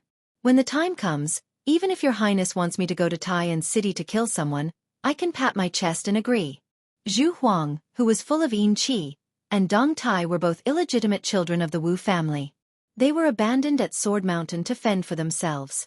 However, in the battle that year, Dong Tai, who won, entered Jianghu and became the Peach Blossom Sword God. Zhu Huang, who lost, was too murderous, especially when he killed almost all of the Wu family's side branch. The furious Wu ancestor used a secret technique to imprison him. If it were not for the 100 swords, Zhu Huang, whose cultivation could be said to be divine, was destined to never let the world know that there was such a sword immortal in the world. As for leading the Wu family's 100 swords to Guangling Road, not only Su Weisheng, But even Chu Lushan had objections. This was because Su Fengnian had promised them freedom. For Beiliang, this was not a negligible loss. In a stalemate on the battlefield, the Wu family's 100 swords would definitely be the key to turning the situation around once they entered the battlefield. They might not be able to kill Tuoba Bodhisattva, but powerful people like Hong Jingyan and Murong Baoding would probably be scared witless. Without waiting for Su Fengnian to speak, Wu Luding, who regarded Zhu Huang as an enemy, turned his head and said angrily, "Zhu, if you can pull out 60 nails, I can help you put in 60 more." Zhu Huang sneered lazily, "Just you, kid? Even the women next to you are more stubborn than you are. Haha, your Wu family is really interesting. These 2 generations all have guns. It's better not to have guns." The swordsman Suehua's fingers moved slightly. A short old man with an extremely long and thin ancient sword on his back frowned and said, "Zhu Huang, don't push your luck." This old man also had a high status in the Wu family sword tomb. Because he was a sword fanatic, Wu Luding gave him the humorous nickname of Sword Grandpa when he was young. He was different from Zhu Huang, who had never left the Wu family, or Zhang Wantai, Gongsun Xiushui, and Nailan Huayu, who still had hopes of returning to Zhonghu. The 80-year-old old man was infatuated with the path of the sword his entire life. It was just that he was limited by his own foundation and cultivation. He only had a head full of unique sword insights and a belly full of sword knowledge, but he was still unable to personally carry a sword to practice. When the old man entered Beiliang, he had twice discussed the path of the sword with the young vassal king. Because of the dispute of personal feelings, he had the idea of passing down his legacy to Beiliang. As for the country that was valued by both scholars and martial artists, the old man had always been indifferent. Su Fengnian did not turn around. He said softly, "Everything can be discussed when we reach the capital of West Chu. If nothing unexpected happens, there should be 1 or 2 battles to be fought. We must strive to make sure that no one from Beiliang's great snow dragon cavalry dies. Of course, you all must not die. The great Zhonghu is waiting for you seniors to make a name for yourselves." Wu Luding said unhappily, "Leave some seeds for Zhonghu, right? I find it strange. This kind of puffing oneself up at one's own cost, no matter how outsiders look at it, is it that when it comes to you, it seems particularly heroic?" Su Fengnian turned his head and glanced at the young sword crown prince who had opposed him from beginning to end. He did not haggle over every ounce.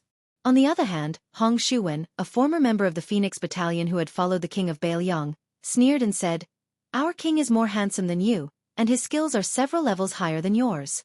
Are you not convinced?" Wu Luding said with a smile that did not reach his eyes. "So what if I'm not convinced?" Hong Shuwen said with a face of righteousness. "Not convinced? Then why don't you spa with our king?" Su Fengnian did not pay attention to the quarrel between the two. He shouted to the 2 Huai Dao army, "Kainan, let's have a chat before the battle?" When Kainan heard this, he did not hesitate too much. He rode out alone. The infantry generals wanted to stop him. Naturally, they did not wish for their main general to be in danger. After all, the young king not far away was one of the 4 people who had evaluated the martial arts. However, the regional commander casually said, "If Su Fengnian wants to kill someone, he would not be so despicable." The 2 riders each took more than 100 steps forward and stopped to look at each other. Kainan took a deep breath and looked at Su Fengnian in front of him. He said in a deep voice, "If king wants me to retreat, then don't waste your breath." Kainan, who was holding his iron spear, saw that the young king seemed to be speechless. He only looked past him and his horse and looked at the 2 Huai Dao army.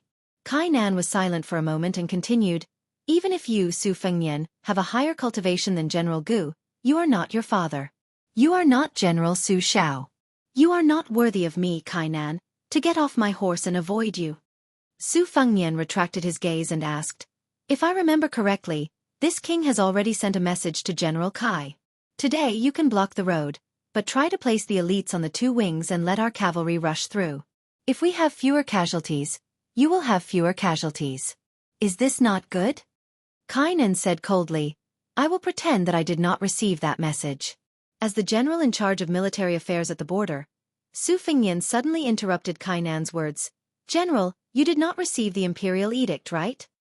Kainan's face was cold. Su Fengnian smiled and said, "General Kai, do you think that our Beiliang cavalry is so sudden that Graydon City is caught off guard? Do you really think that the spies in River Zhou are so weak? Even if the Bailiang cavalry advances slowly, the imperial edict will not be sent to River Zhou on time. It will always be neither faster nor slower than this battle. It will only be a step later.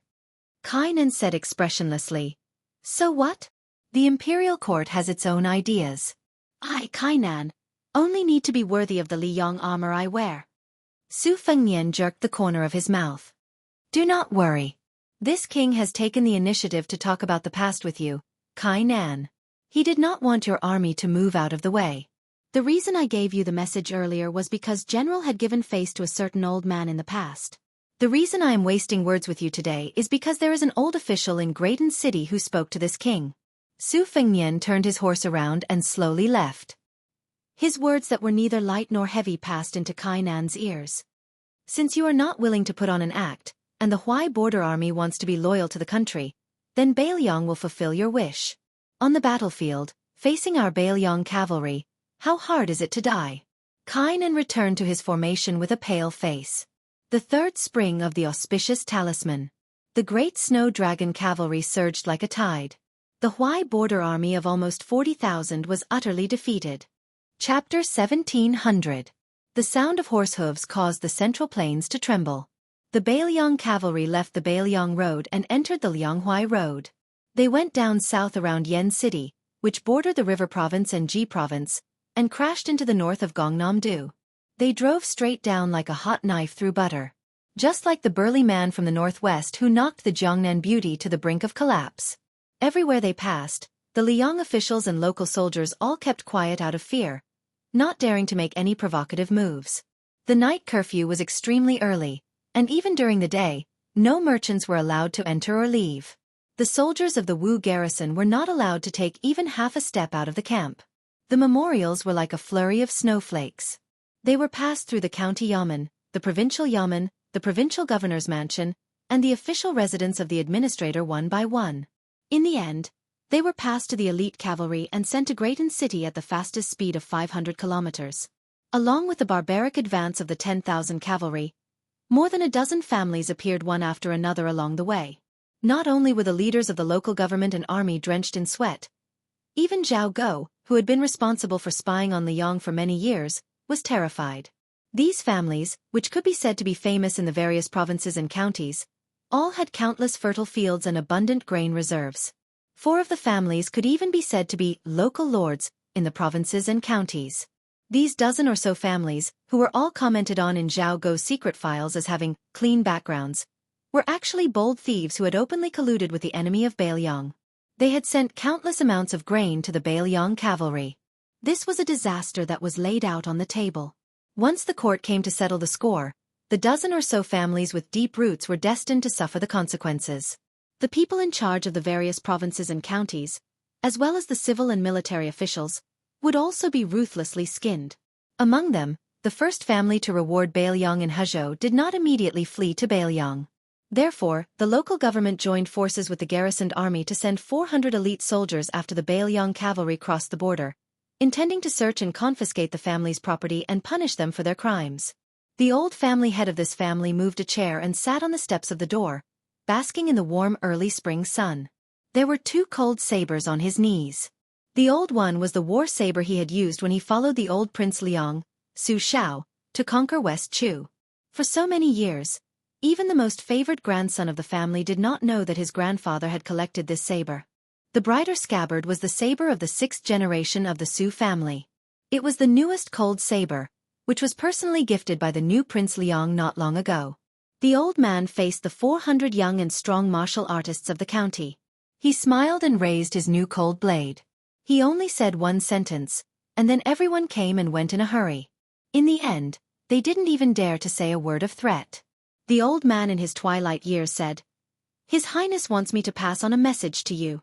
For every person who dies in the Song residence today, 10,000 soldiers in the county will die. If you cannot gather 10,000 heads, then the Bailiang cavalry will go to other counties and provinces to borrow heads." After saying this, the old man with a head full of white hair bent down and picked up a jug of wine by his feet. He looked at the retreating figures and drank mouthful after mouthful of wine, muttering to himself indistinctly. The old man was like an old dog without teeth. Even though he could no longer howl, he still gave off a unique aura. This was probably what scholars read about in books, the aura of a tiger that could swallow 10,000 miles. After Kai Nan, the Jidushi of Lianghuai Road stepped forward. The second person who dared to block the road was not a warrior who led the army to war, nor was he a civil official who was in charge of a region. He was a scholar who had retired and returned to his hometown for many years. He took out the 6th rank official uniform from the bottom of the box and put it on. He stood alone on the road. His trembling family could not stop this crazy old man. Half of the family moved overnight to the remote ancestral home in the countryside, and half of the family hid at home and did not go out. Only the most useless second son of the old man, a poor scholar who had never been able to pass the Juran examination in his life, had no courage and only filial piety. Therefore he stood on the road with a face full of fear, waiting to collect his father's body and carry it home. After that, when the cavalry surged past, only the father and son who sat dejectedly on the side of the road crying bitterly were left. Among the cavalry of Wu family, Nailan Huayu was following behind them. She could not resist her strong curiosity and quickly rode to the side of the young vassal lord. This Grand Master of the Sword who had won the Beauty Award consecutively asked with a smile, "Your Highness, what's going on?" Su Fengnian hesitated for a moment, but still shook his head. He did not have the desire to chat. He had just received a secret report from the Gerfalcon that had accompanied him for many years. In addition to Yuan Tingshan leading the elite cavalry of Ji Bei through Jizuku to stop them, Shu had also transferred 20,000 soldiers and horses to Guangling Road. The commander-in-chief was Wu Qi, who had left the Su family in a fit of anger after the Battle of West Wall. His deputy was one of the few generals who had chosen to leave Bailiang with Chen Jibao. He was a young valiant general who had once stood out in the frontier army, and his name was Che Yi. Whether it was Ning Amei who had once dealt with this young man, or Han Laozhan, the general of Lingzhou who was now in charge of guarding the southern gate of Bailiang, they all had a high opinion of this young man. They all thought that Che Yi was not inferior to Ko Jianghuai and Yul Wandao. The valiant swordswoman did not want to give up and wanted to get to the bottom of it. Su Fengnian was in a daze, as if he did not hear Nailan Huayu's nagging. Wu Luding said helplessly, "Auntie, can we be a little more reserved?" Nailan Huayu rolled her eyes and said, "Oh, now you know how to be reserved. When we were young, who was the one who rubbed against my chest with all his might, saying things like, 'I'm so scared of thunder and rain, I need to find a place to hide, the winter weather is so cold, my face is so cold.'" Wu Luding carefully glanced at Sohua beside him, and then quickly smiled apologetically at Nailan Huayu and begged for mercy. "Auntie, I'm afraid of you. About what happened just now, when we got married, Grandpa Jian and Grandpa Su were always together. I think he must know the inside story. You can ask him." The old man who was discussing swordsmanship with Zhang Wantai and Lu Genji laughed and said, "There's nothing strange about it.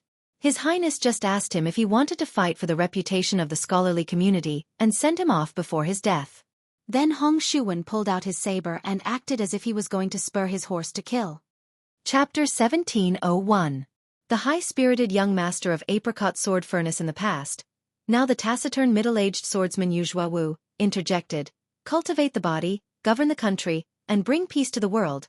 These are the family teachings of the Confucian ancestors. If you can't even be a good person, how can you be a good official?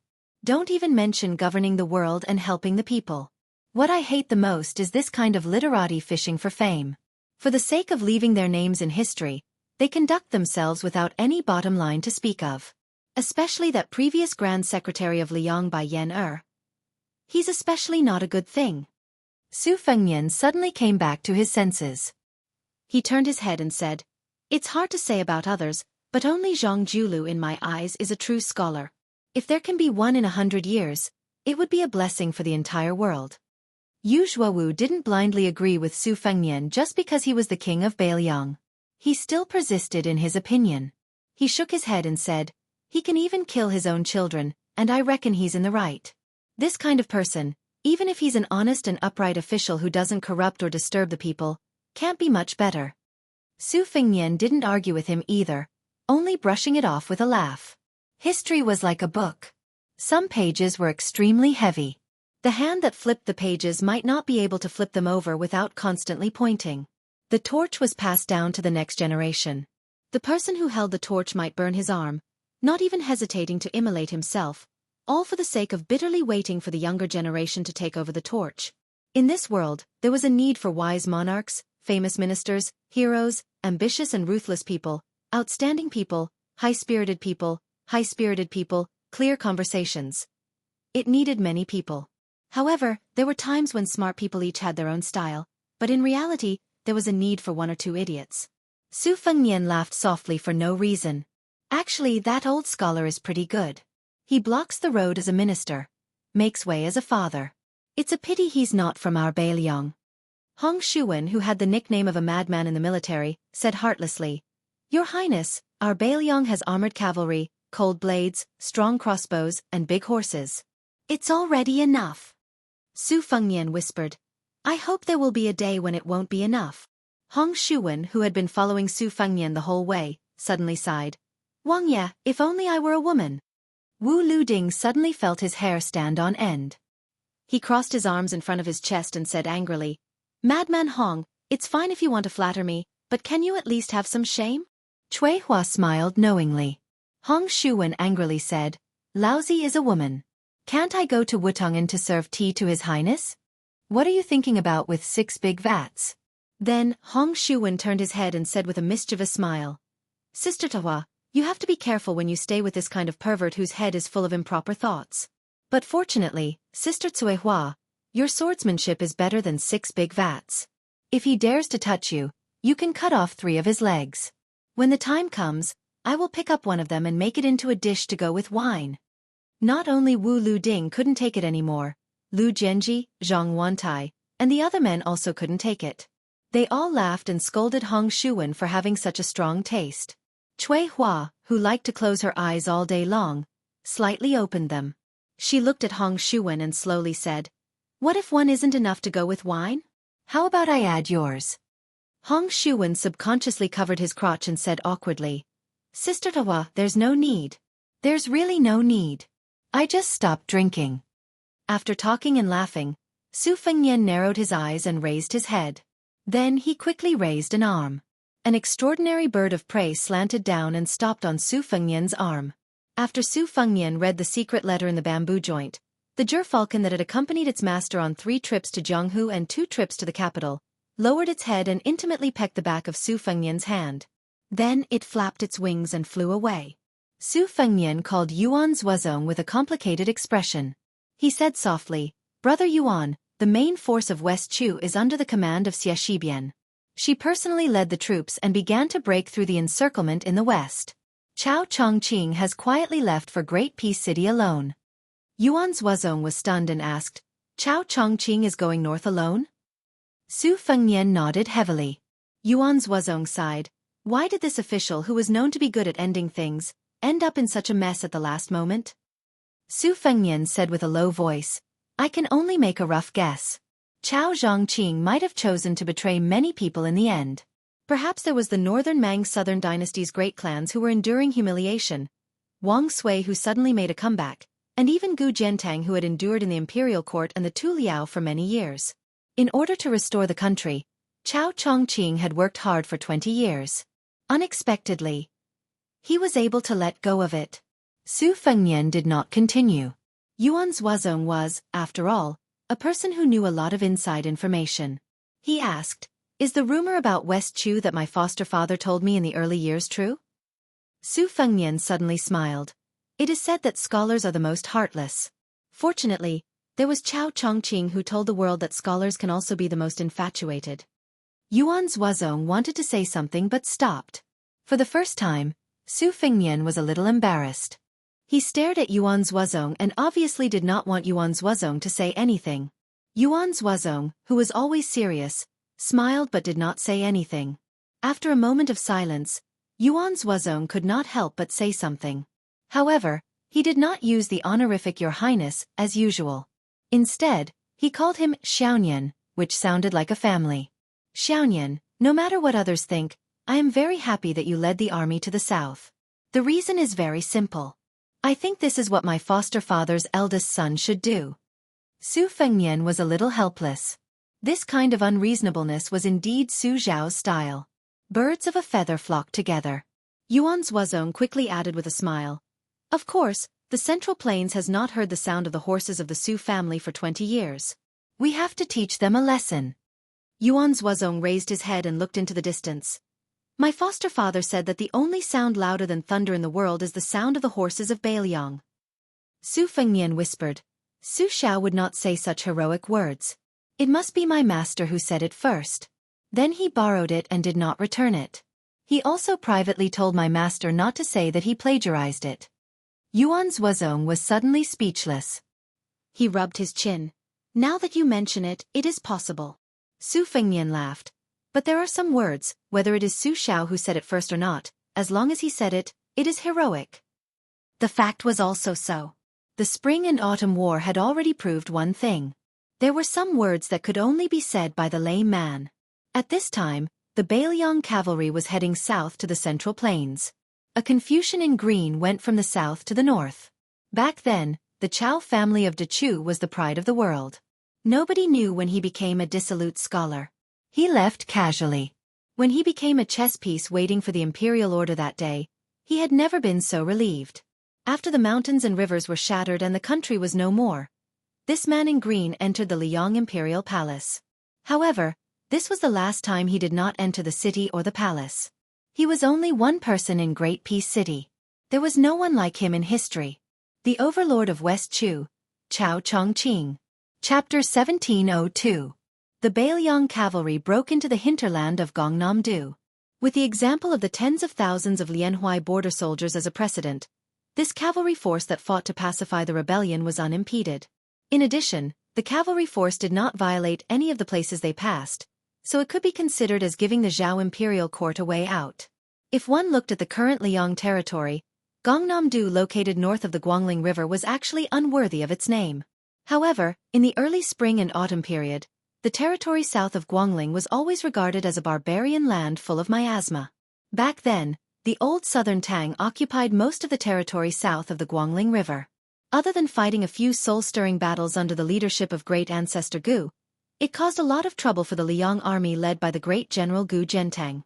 Afterwards, the imperial court's Ministry of War and Ministry of Revenue worked together to calculate the loss of military strength and found an extremely comical conclusion. The number of Liang soldiers who died of disease was actually roughly the same as the number of casualties on the battlefield. It was said that after the old emperor of Liang established the world, he said to the southern Tang monarch who was surrendered to the capital, "The people are in West Chu, the geography is in your southern Tang, but the time is in my Liang." Everyone says that the time is not as good as the geography, and the geography is not as good as the people. Therefore, in my opinion, these words should not be taken seriously. Afterwards, Liang entered the Dao in Bingzhou under the late Emperor Zhao Dun. When he set up Gangnam-do, it was not that there were no civil officials who objected, saying that the Zhongbei Dao was more appropriate. However, Zhao Dun, who was known as the best of the previous emperors in both political and martial arts, laughed and rejected the idea. The reason was extremely rich in a kind of unofficial legend. Zhao Dun took out a large-scale poetry collection that was recently compiled by the Hanlin Academy at the imperial court meeting. He joked that since ancient times, many scholars and refined scholars had written about Jiangnan's scenery and beauties. Could it be that when the later generations read this book, they had to make a turn? He had no choice but to look at the annotation that said, "In ancient times, Jiangnan was today's Jiangbei." Moreover, the character Bei had too strong of a tone. It was too much of a bummer. In the Gangnam-do, which had a flourishing culture, this Bailiang cavalry with their armor clattered and their horses sturdy looked particularly out of place. Hong Shuwen and his group of young Bailiang barbarians, born and raised in the northwest, were particularly unaccustomed to the environment. They said that the ground here was soft and uncomfortable, so much so that even the hooves of the horses did not make a sound when they stepped on it.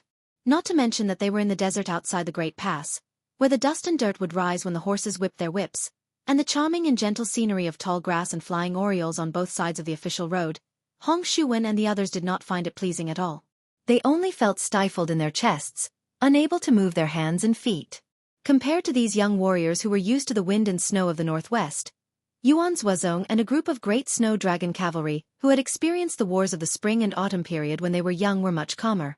This army of cavalries marched day and night. In Yuzhou Province, River Province, and Ji Province, they didn't purposely pursue speed. However, when they headed south to the Central Plains, they moved extremely fast. Nevertheless, The complicated rules set by Northern Liang Border Army were still unshakable. In order to build an invincible army of cavalries, strong soldiers, armors, horses, provisions, military law, and battlefields were indispensable. For the past 20 years, the whetstone for the Bailiang frontier cavalry had always been the Baimang army. For example, the opponents of the crossbowmen in Liangzhou were mostly valiant enemies like Dongzhuo's Wuya Lanzi. This gave the Bailiang frontier army a very interesting misconception, which was that they had greatly overestimated the overall strength of the armies under the heavens.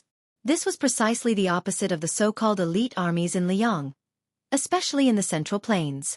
For example, Yang Xinxing's Jizhou infantry had always looked down on Yan Wenluan's infantry. The Prince of Guangling Zhao Yi's cavalry firmly believed that they had the strength to contend against the Bailiang cavalry. The Qingzhou army of the Jinggan Road also never took the Bailiang cavalry seriously. There had once been a leading general who said, "So what if they were steel cavalry? Just because they wore a few gene of iron on their bodies, they were steel cavalry?" Moreover, in Bailiang, that desolate and impoverished place, how could half of the soldiers wear armor? Then when this great snow dragon cavalry appeared before the eyes of the Central Plains, all levels of society closed their doors, closed their cities, and closed their camps. Of course, they also shut their mouths while they were at it. In the deep curtain of night, near a scenic spot called Shuangluan Pond in Gangnam-do's five-colored county, the cavalry stopped and rested for 6 hours.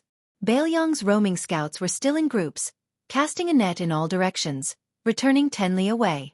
Before they began their reconnaissance, every roaming cavalry commander would receive a topographic map from the hands of a marking officer. The map was extremely precise and rigorous. Not only did it mark out the names of the mountains, rivers, and passes, in many cases, it even recorded the locations of villages and outposts. It was clear that this was definitely not a map that had been gathered at the last minute, and it was even less likely that it had been borrowed from the local government or army. It could only be something that Bailiang had long recorded in the confidential files of the border army. Looking at the age of the map, the earliest it had been made was around 3 years ago. What did this mean? It meant that the Bailiang frontier army, which had been entrenched in the northwest and overlooking the Central Plains for 20 years, had never truly ignored the Central Plains. This kind of clue, which was not obvious in words or on the table, made the entire cavalry, from the scouts to the main force, from the squad leaders to the generals, from top to bottom, feel a suppressed heat that could not be released. It was like a stove in the snow. The army was quiet and organized, but a group of people moved slowly on this snowy night. They quietly left their encampment and rode toward the famous 1,000-year-old cold mountain temple in Jiangnan's Shuangluan Pond. It was Su Fengnian, Yuan Zuozong, and Su Yanbing, as well as 2 locals. One of them was the spy chief that the Fushui branch had planted in Gangnam-do. Even Su Fengnian only knew that this person's alias was Song Shanshui. He was close to 60 years old and wore hemp clothes and straw sandals. At first glance, he looked like an old farmer who worked in the fields all year round. However, this person was a founding figure of the Fushui branch and was considered by Chu Lushan to be his trusted aide. The other person's age was similar to the spy's. His surname was Zhang, and his name was Long Jing. However, his aura was completely different from the former's. His entire body was filled with the aura of wealth, and he was fully deserving of the title of richest man in Five Colors County. He had connections with both the black and white.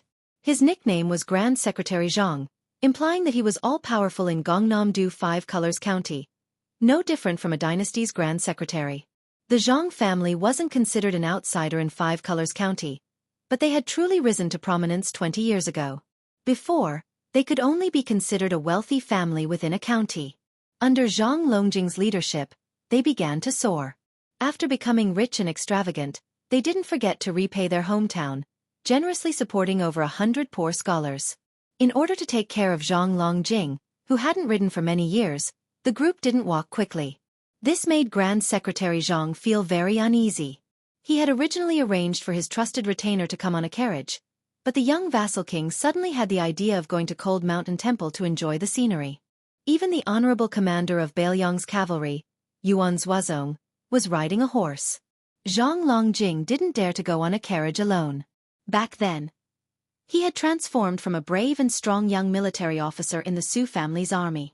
After being immersed in the officialdom for more than 20 years in Five Colors County, many of the edges and corners of the battlefield had already been worn away. Moreover, A generation had already passed since then, so Zhang Longjing didn't dare to forget etiquette in front of the illustrious new King Liang. This time, after revealing his identity and sponsoring provisions for the old Master Su family's Bailiang cavalry, Zhang Longjing, who was full of children and grandchildren, wasn't without misgivings. A slight move in one part would affect the entire situation. In reality, all aspects of the family, both inside and outside, were stirred up. Let's not talk about the recent events, just the Zhang family's humble and concubine-born children who had lent a helping hand in the early years were now officials dressed in green silk. Presumably, letters of severing ties with the Zhang family would be sent to the Zhang family residents one after another. Perhaps in the future, the ones who wanted the Zhang family to be executed the most were these people. When Zhang Longjing, who was familiar with the ways of the world, thought of this, he still felt a bit of bitterness. However, if one were to talk about regret, it definitely couldn't be said. Zhang Longjing knew better than anyone that the reason the Zhang family was able to reach its current status, regardless of whether it was in the officialdom or in Jianghu, was because of this old spy Song Shanshui who had never appeared before him, this old man hiding in the shadows behind the scenes, who had contributed greatly. Zhang Longjing felt a burst of burning pain on both sides of his legs. For a moment, he was a bit absent-minded. As someone who came from the old cavalry, he thought back to when he followed the great general to the north and south, to the point where he could even doze off on a bumpy horse without falling off, let alone skillfully urging a horse to fight. He never thought that 20 years later, even riding a horse would be so difficult. It turned out he really was old. Chapter 1703. The young vassal king's words interrupted this Grand Secretary Zhang's daydreaming. Zhang Longjing, when my Bailiang cavalry returns, will there be any problems with Zhang family following us into Bailiang? If there are any difficulties, you can raise them right now. Preparing for a rainy day is always better than being flustered when the time comes. Also, I'll say the ugly words first. Even if Bailiang cavalry goes to Guangling Dao battlefield, as long as they remain in the Central Plains, normally speaking, no one will dare touch your Zhang family. However, if you don't move into Liang, your entire family will be in a grim situation of enemies on all sides. Don't expect old friends to remember old friendships. When the time comes, even if the imperial court doesn't say anything, the local government and local troops will be moved. That is why if there are young disciples in your family who feel lucky, it's best if you explain things clearly to them. If they don't understand, you have to make them understand even if you have to fight them. Of course, just like the previous 16 families, I can guarantee that after Zhang family moves into Bailiang's territory, I don't dare say that your life will be more comfortable than your original place, but it definitely won't be that much worse. Regardless of whether it is the civil or martial path, Bailiang will open its doors wide. I've already spoken to Chu Lushan and Song Dongming. The government and military will squeeze out 50 or so positions for you. After splitting it up, each family will be able to get at least 3 positions. The lowest official position will still be a secondary rank 5 official. When he spoke up to here, Su Fengnian said in self-mockery, secondary rank 5, even if it is a bit higher, for your county's influential families, it is indeed a bit shabby. That is why I can also privately promise you that if it isn't Lingzhou's local troops, but rather the border army outside the pass, the official rank can be a level higher. If it isn't Liangzhou's government, but Liuzhou's yamen, it can also be an extra level higher. Liang Mang's second great battle is about to begin. The pros and cons of this, you all can decide for yourselves. Zhang Longjing was just about to say something when Su Fengnian suddenly turned around to look at this old soldier, who hadn't forgotten about the Su family for 20 years. He first said, including your 5 color counties Zhang family, my Bailiang cavalry's journey here, a total of 17 families, all of you didn't hesitate to take the risk of being executed. I, Su Fengnian, am extremely grateful to you all. I will also do my best to defeat Bailiang so that you won't have any worries. Zhang Longjing was speechless, his expression complicated. The Zhang family had been in 5 color county, and even in the entire state for many years. This time, as the head of the family, he had insisted on doing things his own way.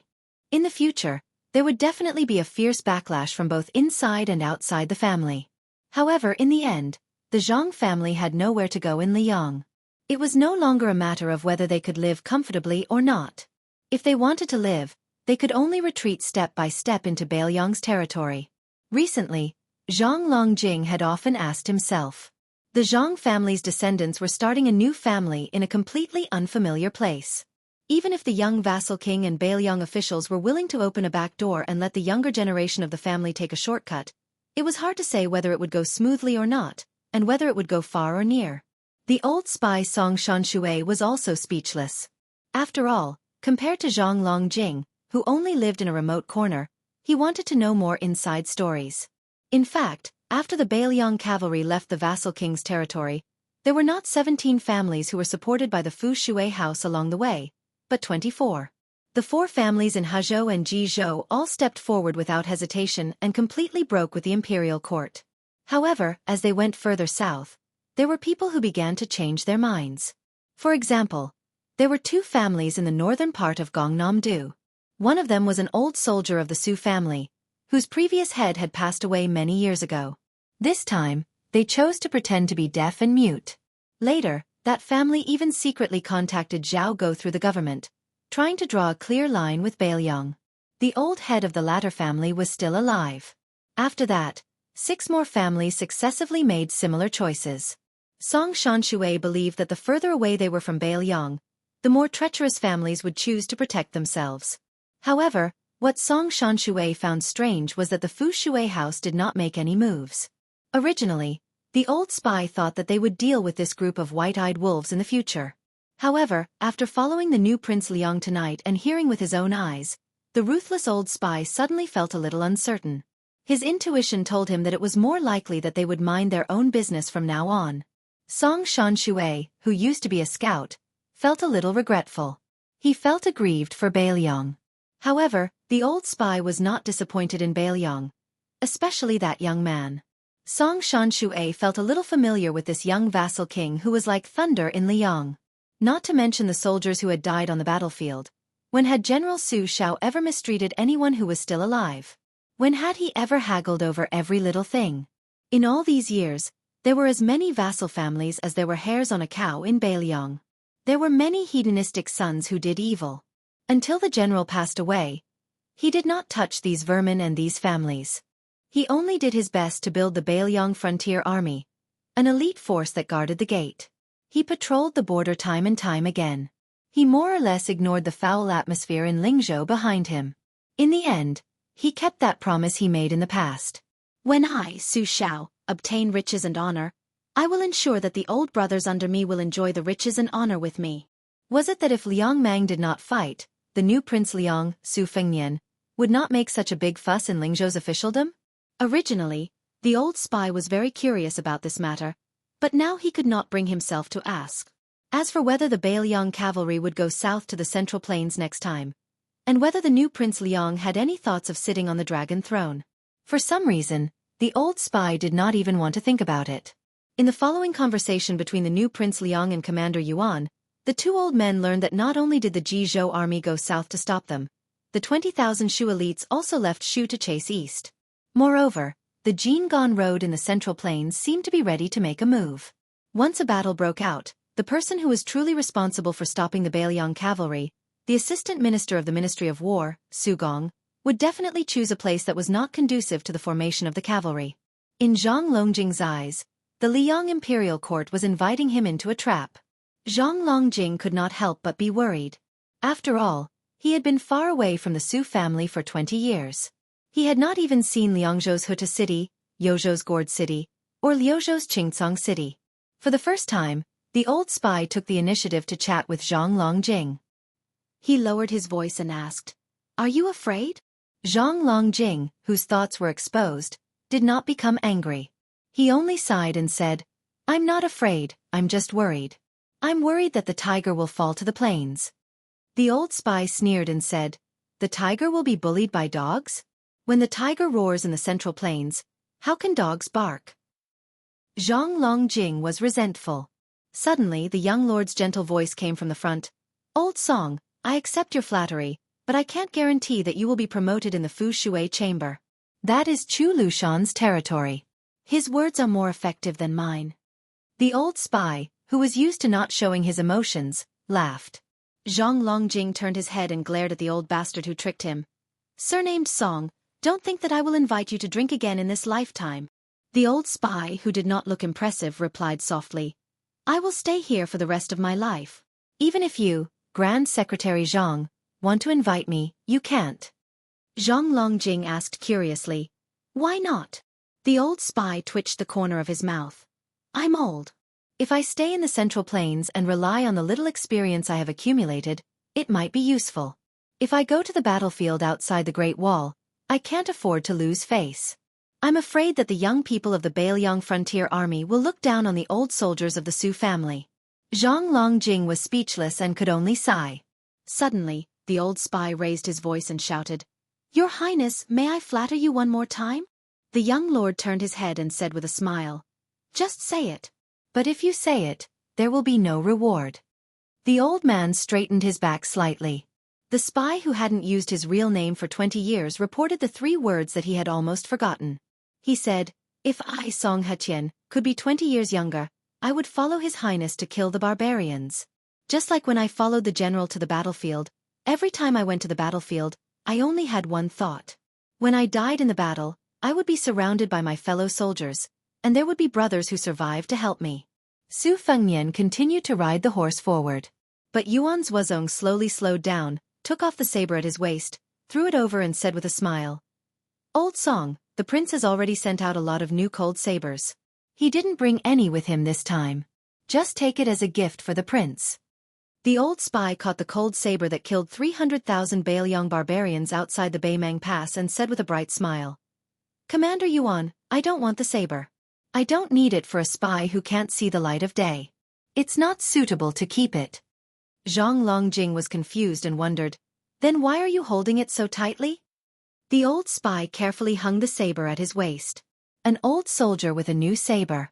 The old man said in a deep voice, Let me, an old soldier, hang the cold saber for 10 miles. Chapter 1704. Su Fengnian and the others arrived at the foot of the mountain. There were a total of 108 steps. After Zhang Longjing dismounted, he explained that this incense-burning path was also known as the worry-free path. No matter how many pilgrims there were, they would not be troubled after they finished this path.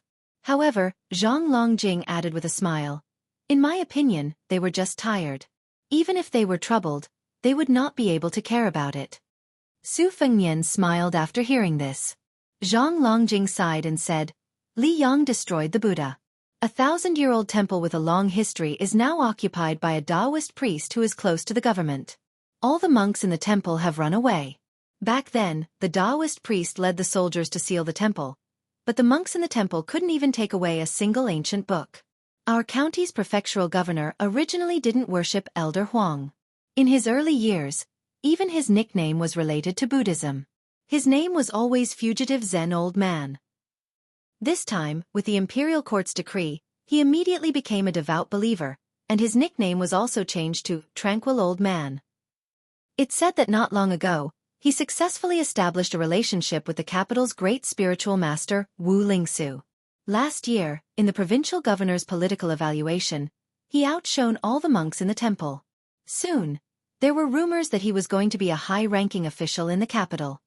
Leading the horse, Su Fengnian frowned and said, Is there a stone workshop in front of the mountain gate with the inscription Buddha in the present? Zhang Longjing nodded and smiled. Your Highness is indeed knowledgeable. There used to be a stone workshop in front of us. The inscription and couplets were made by the previous dynasty's great calligraphy master. They are first-class items. Unfortunately, this time, the Taoist priest has occupied the site. For some reason, someone pushed the stone workshop to it. Your Highness will not be able to see it this time. Su Fengnian sighed and said helplessly, Su Xiao had some stories here in the past. This time, we are passing through the 5-colored county. Since it is on the way, we want to try our luck and see the old monk who once asked Su Xiao to lay down the butcher's knife. Forget it, let's go back. Zhang Longjing lamented. There is such a thing?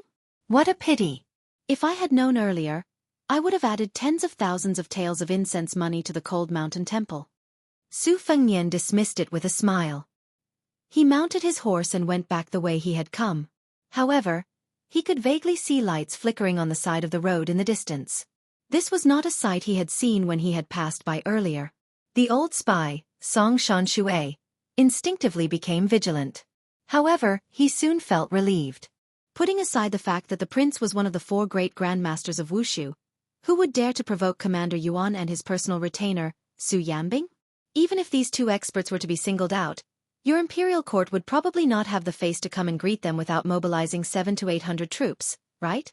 Su Fengnian had always been gifted with a photographic memory. He had glanced at the place where the lights flickered. It was a dilapidated local temple at the junction of the road. As he slowed down his horse, he saw an old man in shabby clothes and a hat standing on the side of the road with an oil lamp in his hand. Beside him was a sleepy child who was also wearing a cheap leather hat. Yuan Zhuozong was relieved. Originally, he thought that the old man was a hidden master. Now, he looked at the old man carefully and found that the old man was just an ordinary old man. However, the old man's physique was slightly stronger than his peers. Su Fengnian did not get off the horse. He leaned forward and asked in a gentle tone, "Sir, is there anything I can help you with?" After all, the old man was old and his eyesight was not very good. In addition, it was night. So he raised the oil lamp and smiled. "Is your surname Su?" Su Fengnian was stunned and asked back, "Are you an old member of the Cold Mountain Temple?" The old man nodded with a smile. Su Fengnian quickly got off the horse in the surprise of Zhang Longjing and Song Shanshui. He came to the old man and the child and took out a carefully wrapped Buddhist scripture from his arms. He said, "Master lent this Buddhist scripture to my father. Now he has been borrowing it for nearly 20 years. It's time to return it to its owner." The old man did not refuse. He took the Buddhist scripture and said a common saying that disappointed Zhang Longjing. The old man held the lamp in one hand and touched the child's hat with the other. He asked with a smile, "Donor Su, can you give me a few taels of silver? There is no rice left in the rice jar today." Su Fengnian suddenly felt a little embarrassed. The Bailiang cavalry did not lack anything on their way to the south except for these insignificant things. Zhang Longjing, the god of wealth in the five-colored county, was even more stunned. He was not the kind of nouveau riche who wanted to wear gold and silver when he went out. Even if he played with jade, it would not be worth at least 1,000 taels of silver. Of course, he would not bring gold and silver with him on this trip. Fortunately, the old spy found a few taels of silver. Su Fengnian took it and gave it to the old monk of the Cold Mountain Temple who wore a leather hat for warmth. To be precise, it was the monk Fa Xian, the old abbot of the famous temple in Jiangnan.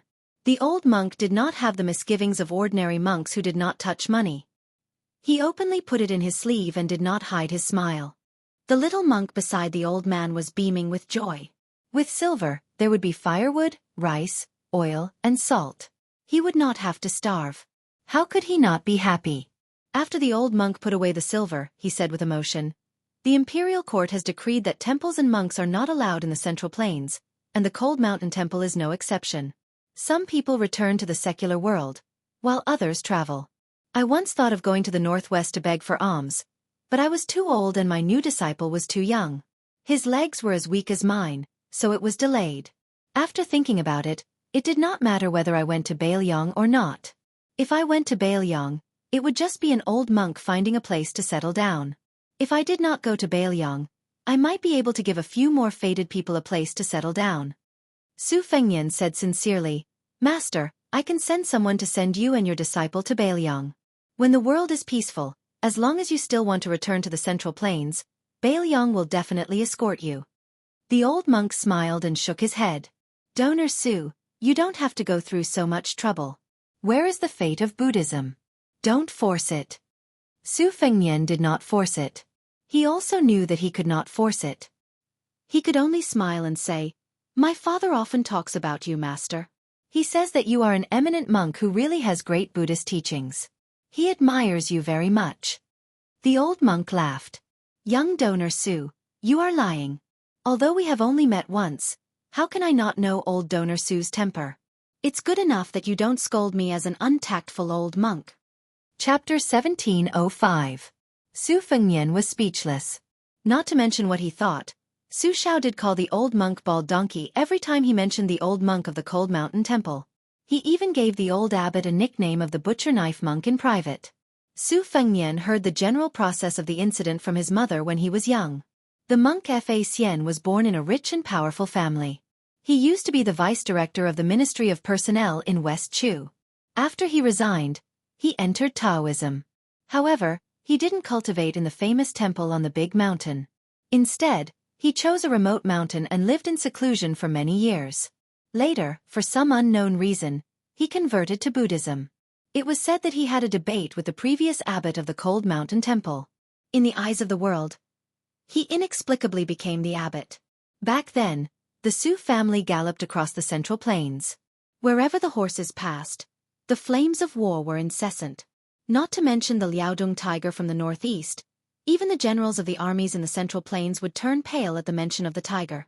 Only the monk Fa Xian ran to the Su family's military camp alone with a Buddhist scripture. He asked the butcher Su Shao, who was at the peak of his power at that time, to put down his butcher knife. If Wu Su hadn't stopped him, the monk would have been beheaded or even beaten with a stick. With his wife watching him, Su Shao had to pinch his nose and take the Buddhist scripture. He absent-mindedly chatted with the monk for a while, and then asked someone to send him out of the camp. As the Grand Secretary Zhang of the Five-Colored County, Zhang Longjing was one of the richest men in a province. He was very slippery. He seized the opportunity and said, "Master, many people in my family are vegetarian and recite Buddhist scriptures. Recently, we need to do some Buddhist things." After patiently waiting for Zhang Longjing to finish his flawless speech, the old monk slowly opened his mouth and said, "Benefactor, this poor monk appreciates your kindness. It's a pity that what we're doing in your house is not Buddhist." Just when Zhang Longjing thought this matter was completely over, the old monk unexpectedly changed the topic and said with a smile, "But we still have to go. What if we meet the destined person?" Yuan Zuozong and Su Yanbing looked at each other. Su Fengnian was not surprised by this. He said with sincere regret, "The reason for the imperial court's annihilation of Buddhism is complicated. I won't talk about it, but I really hope that you can teach more people about Buddhism." The old monk who was struggling to carry the oil lamp switched his other hand and said calmly, "It's one thing if I don't talk about the Dharma. It's another how many people I talk about it to, and it's another how many people listen to the Dharma. Whether there are Buddhist temples, Buddha statues, Buddhist scriptures, monks, and even Buddhas and Western heaven in this world is actually not the most important thing." The old monk paused for a moment and looked at the young man in front of him. "It depends on whether there is a space in the hearts of all living beings to place the Buddhist Dharma. As long as the Buddhist Dharma exists, the temple exists. As long as the monks exist, Buddha exists. Without Dharma, even if everyone in the world is a monk, what's the point?" Su Fengnian nodded. What the old monk said was a bit big. But as long as there was a place for people to settle down, it was the truth. The Buddhist Dharma in the heart of the old monk was the habitat between the very big and the very small. In the past, Su Fengnian hated boastful scholars and was tired of those fortune-tellers. Now that he thought about it, it was probably because he couldn't stand those kinds of unrealistic words, especially the former. They knew the truth but didn't know the reason, as if they had already told you the truth. What to do next was up to you. When he was still in His Royal Highness, Su Fengnian had a lot of opinions about the so-called literati and civil officials. But before and after the hereditary succession, even though he had two unpleasant experiences in the capital, his impression of the scholars in Liyang changed more and more. Among them were Chancellor Wang, Huang Shang, Han Guzi, Qi Yanglong, and so on. These were important figures who didn't blindly view Bailiang as an enemy. Of course, there were also pillars of the imperial court like Zhang Julu and Huan Wen who had always had the intention of removing the vassals from Bailiang. Then Su Fengnian began to think about a question. Could it be that when the young scholars grew older and had more experience, they could also grow into pillars of the imperial court worthy of anyone's admiration and the backbone of the country? The monk Fa Xian glanced at the people around Su Fengnian and withdrew his warm smile. He asked indifferently, "Benefactor Su, Bailiang has already started an uprising. Are they determined to rebel?" Su Fengnian shook his head and said, "They are not rebelling." The old monk who wore a leather hat and didn't wear a kasaya, so he didn't show his identity as a monk. He was a little surprised and continued to ask, "Is the prince receiving an imperial edict to quell the rebellion?" Su Fengnian still shook his head and said, "There is an imperial edict from Great Peace City, but I definitely can't see it. Probably the Jidushi Kai Nan and the administrator Han Lin who are now bedridden have already received the imperial edict." The old monk frowned and asked, "Then does Guangling Road need the Bailiang cavalry to help the imperial court army quell the rebellion?" Su Fengnian continued to shake his head and said, "No need. If there is a need, behind me is not 10,000 Bailiang cavalry, but at least 20,000 Yuzhou infantry. At this point, Yuan Zhuozong narrowed his eyes and was filled with murderous intent. After the old monk made an "oh" sound, he asked 3 questions in a row expressionlessly. Is Bailiang in the territory of Liang?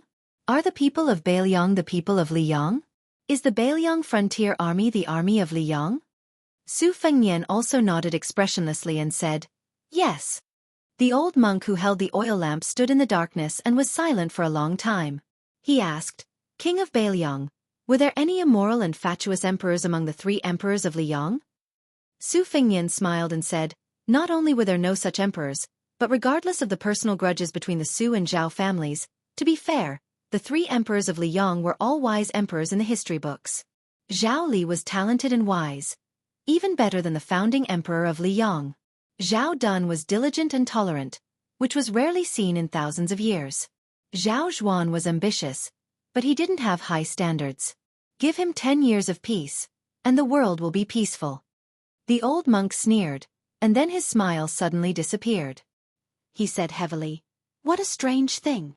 Su Fengnian put his hands in his sleeves and said slowly, Master, you must be wondering why you, as a remnant of West Chu and a monk who had to live in a temple at the foot of the mountain, can look at the world calmly. Why would I, Su Fengnian, the Northwest vassal king, lead an army to the south for my own selfish reasons? The old monk stared at the young man, looking at his eyes instead of his face. Does your highness have something to hide? Su Fengnian said self-mockingly, yes, but for everyone, it's not worth mentioning. The old monk gently lifted the oil lamp in his hand and said, really not worth mentioning? I'm old and muddle-headed. If I don't lift the lamp, I can't recognize the road, can't see people, and can't see you. Isn't that also not worth mentioning? Maybe everyone in the world is, but I'm not at this moment. Su Fengnian wanted to say something, but he hesitated. The old monk seemed to be talking to himself and said, this world is very strange. Bailiang, a barren land, had to be defended by the fierce army under the Su family. Su Shao had to be in charge to deter Beimang. Otherwise, not to mention others, even Gu Jiantang would not be able to defend it. At the same time, removing the vassal state was an irresistible trend. If the Su family was lucky enough to defeat Beimang, removing the vassal state would be as difficult as ascending to heaven. No matter what the 2 successive kings of Bailiang thought, it was hard to guarantee that their trusted subordinates would add fuel to the fire and wholeheartedly want to become the emperor's minister and support the emperor. Therefore, the emperor of Liang and the Su family were very difficult for Bailiang and the Su family. As the son of heaven, he could only let the civil and military officials and scholars scold him, but the Bailiang cavalry could only be surnamed Su. Later, a scholar surnamed Zhang became a high-ranking official and came up with a way to make Bailiang and Beimang wear each other out. It would be best if the fish dies and the net splits. Su Fengnian said with a smile, yes, in the eyes of the imperial court, it was a dog-eat-dog situation. The old monk glanced at the young king. Su Fengnian said frankly, if the Su family implicated the imperial court to not treat the people of Bailiang as the people of Liang, I'll admit it, and so will Su Shao. The old monk became silent. Su Fengnian stood there, lost in thought. To say the least, the Su family caused the Bailiang frontier army to die generously, but couldn't show their bravery. I'll admit it. A young lord and an old monk. At this point, the old spy subconsciously reached out his hand to press the cold saber on his waist. However, Yuan Zhuozong gently pressed his arm and shook his head at the old man who looked indignant. Su Fengnian's sleeves were in front of him. The young men who looked like farmers in the countryside were chatting with an elder about the harvest. There was no resentment in their words, nor was there any passion. They were just talking about daily life. It was as if they were saying that it was going to rain, so they should quickly harvest the grain in the grain-drying field. There was a lot of rain this spring, so there should be more grain this year than last year. Chapter 1706. Su Fengnian said softly, before Beimang went south to the Central Plains, there were 2 paths they could choose from. One was to enter Beimang and occupy Shishu, going east from the west and looking down. The other was to go south from Jizhou and enter the Central Plains. That was why they entered Dafeng Dynasty's capital 3 times. Now there are 3 paths. Other than attacking Bailiang's Jizhou, there are 2 more Liao. The reason is simple. Liang's capital is too far north. Emperor Zhao Li used the reason that the monarch should guard the border to reject the suggestion of moving the capital south to Guangling River. Therefore, according to common sense, Beimang's army can attack Liao Dong. As long as they win, they can go straight to Great Peace City. It's almost a one-time thing. The old monk said with a smile. Your Highness, you can say, but now. This time, not only did the old spy have to be held down by Yuan Zhuozong to not pull out his sword to attack, even Su Yanbing, who had been watching coldly from the side, started to frown. He was a bit angry. Su Fengnian said calmly, But there are 300,000 border soldiers from Beiliang. Most importantly, there are hundreds of thousands of elite cavalry. Of course, there are also the 2 Liao border fortifications built with half of the country's resources. The two coexist, so Beimang doesn't dare to act rashly. Once they attack Great Peace City for more than a month, Beiliang's cavalry can use the northern border with Jizhou as the core of support to attack Liao Dong. In this way, Beimang's army can only fight like a cornered beast. When the army from the south of Liang arrives, Beimang will have no chance of winning. As for Beimang's army using Jizhou as a breakthrough point, even the country's scholars who only know how to talk about strategy on paper know that it's a move that only fools would do. In that case, does it mean that our northern Liang border army is duty-bound to Liang and the Central Plains, and that our contributions cannot go unnoticed? The old monk asked back. Isn't it? Su Fengnian smiled. No, it's not. The key is that both the imperial court and Beiliang think that the Beiliang cavalry is the private army of the Su family. They only recognize the Su flag, not the imperial edict or the emperor of the Zhao family. Then, there was a question that was placed on the table of the Su and Zhao families. Neither side could avoid it. Su Xiao had thought about this question back then. If his eldest son was an embroidered pillow who neither followed his father nor his mother, then could he go to Taiyan City and be a prince consort who enjoyed himself regardless of the wind and rain? Or go to the Central Plains and change to a random vassal state and become a prince of Taiping? I think the late emperor of Liang, Zhao Duan, had thought about this problem many times. How could he ensure that Beimang and Beiliang would fight to the death and that Beiliang's military power would be stable? Could he change the surname of the unruly Beiliang and change the master? Many people in the Central Plains have said that during the Spring and Autumn War, if it were Gu Jiantang, who debuted later than Su Xiao, he could still destroy the 6 states. However, because Su Xiao destroyed 6 of the 8 states of Spring and Autumn outside of Liang, Gu Jiantang could only helplessly follow behind the Su family's army and pick up scraps. There was nothing he could do about it. After all, he was younger than Su Xiao by more than 10 years and joined the army 10 years later. Otherwise, Great General Gu Jiantang wouldn't have stopped at 2 states. Perhaps Great Master would be unable to resist asking, Isn't that so? The old monk couldn't help but laugh. Even the little monk, who was confused from the beginning to the end, felt amused. Yuan Zhuozong smiled knowingly. Su Yanbing also loosened his frown. Su Fengnian sighed. There was a smile at the corner of his mouth, and there was a rare sense of pride. He shook his head and said, The answer is yes and no. Because if it were Gu Jiantang, he wouldn't have been able to win the Battle of Western Fortress, let alone defeat West Chu, which was still capable of fighting after being defeated. The old monk didn't express his opinion. Apparently, he was skeptical. Although the old man was a remnant of West Chu, he had resigned long ago and became an itinerant man in Jianghu. At first, he was a civil official who liked to talk and was not good at military affairs. He was deeply hurt by the war between the 2 states, but he didn't have a deep understanding of it. Su Fengnian held back his laughter and said, It was Gu Jiantang himself who said that he couldn't win the Battle of Western Fortress, and he said it to Su Xiao when there was no one around. The old monk, who was a little embarrassed, subconsciously raised his arm as if he wanted to touch the bald head, but he only touched the old leather hat. Su Fengnian suddenly asked, Great Master, why did you say that only Su Xiao could guard the northwest of Yonghui-Chu? The old monk didn't hide anything and said, It was something that Dragon General Su Gong, who was from the Gongnam-du Gumu Su family, told me. I know what it is, but I don't know why, so I borrowed it.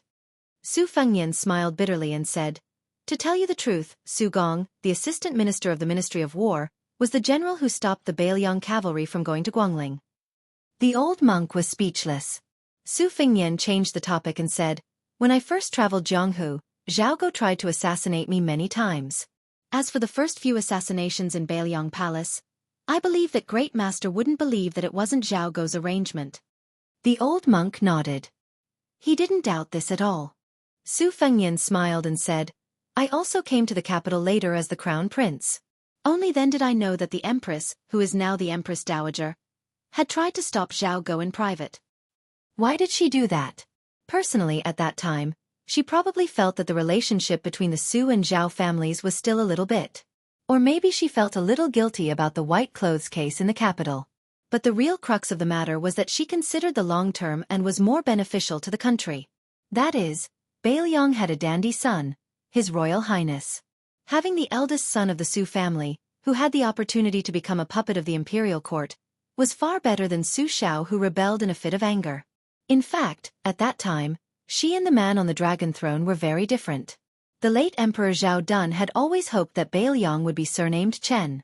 He hoped that the white-clothed war sage, Chen Zhibao, whom he greatly admired, would guard the country for the Zhao family. But the Empress Dowager Zhao Ji was not only afraid of Chen Zhibao, but she also had selfish motives. That is, in order to break the rule of the Zhao family in Liang, she wanted her eldest son, Zhao Wu, to be made a vassal of Bailiang. He would remove the character North and replace it with Liang, and become the Liang prince. At that time, he would have 2 sons. One would sit on the dragon throne and wear a dragon robe to rule the world, while the other would spread his whip across the desert. This could be considered a form of compensation for Zhao Wu's failure to become the emperor. Everyone would be happy. Master, let me ask you. If I suddenly died, and Su Xiao also died, or if something similar happened, and I didn't want to suffer outside the border, I just wanted to go to the capital and live a peaceful life in the Central Plains. Moreover, Su Xiao also agreed to it. Then, if the generals in Bailiang didn't have internal strife, and if Gu Jiantang came to lead the army in Bailiang as the great general of the pillar of the state, what would the situation be like? Although I don't know about military affairs, I think it would be a good thing. If Gu Jiantang led the Bailiang frontier army to fight to the death, the imperial court would also promise to let Gu Jiantang be conferred the title of king after his death. However, it probably wouldn't be hereditary. Otherwise, it would be the second Su family. After all, I also know about the matter of the army's morale. It is built through continuous fighting, and also through the deaths of people. Yes, it's indeed the best ending. Then, if I take a step back and say that Su Xiao and I are dead at the same time, will the generals in Bailiang obey Gu Jiantang's command? Well, I don't dare to make a presumption. The night fell into silence. Yuan Zuozong said indifferently, Master, can you trust that I will say something fair? The old monk was a little surprised and smiled. So you are General Yuan Baixiong, who fought in the princess tomb? Tell me, this penniless monk believes you. Yuan Zuozong said slowly, under the premise that my adoptive father and the prince ordered me not to make any trouble, I will only say the words of the old men in Bailiang. I will leave Bailiang and may go to the western regions. I will never enter the central plains of Bailiang again. As for the other 2 adoptive sons, Chu Lushan will establish himself as king in Liuzhou. He may even go to Beimang after his adoptive father's death. Qi Dang will take off his armor and become a retainer for the prince. Among those commander-in-chief commanders of the northern Liang border army's cavalry, Yan Wenluan might run straight to Mount Qingliang to risk her life. Even if she didn't go, most likely she would die of anger. If she didn't die of anger, she would shut herself in and not come out. Chen Yunchue, Zhou Kong, He Zhonghu, and the others all left the border army. Among the young generals, Lu Jinu, Hu Kuei, Shi Fu, Ning Amei, Wang Lingbao, Li Mofen and others would all leave the frontier army. In the end, among those who stayed in the border army, there was no need to think about the old man. Only people like Chao Xiaojiao could be considered useful. Once these people leave, even if Gu Jiantang brings all his old subordinates from the spring and autumn period to Bailiang, even if the framework of the 300,000 border army is still there, I think the fighting power will be less than half of the original. Maybe you will think that half of the fighting power will still be 150,000 soldiers. With the addition of Kai Nan's army, someone's western Shu, the support of grain and endless reinforcements from the central plains, such as the Qingzhou army, you can even mobilize the capital army to the northwest. In the end, you still have a chance to stall the Beimang army and slowly exhaust Beimang's national strength, right? It was the 3rd time that the old monk said this tonight.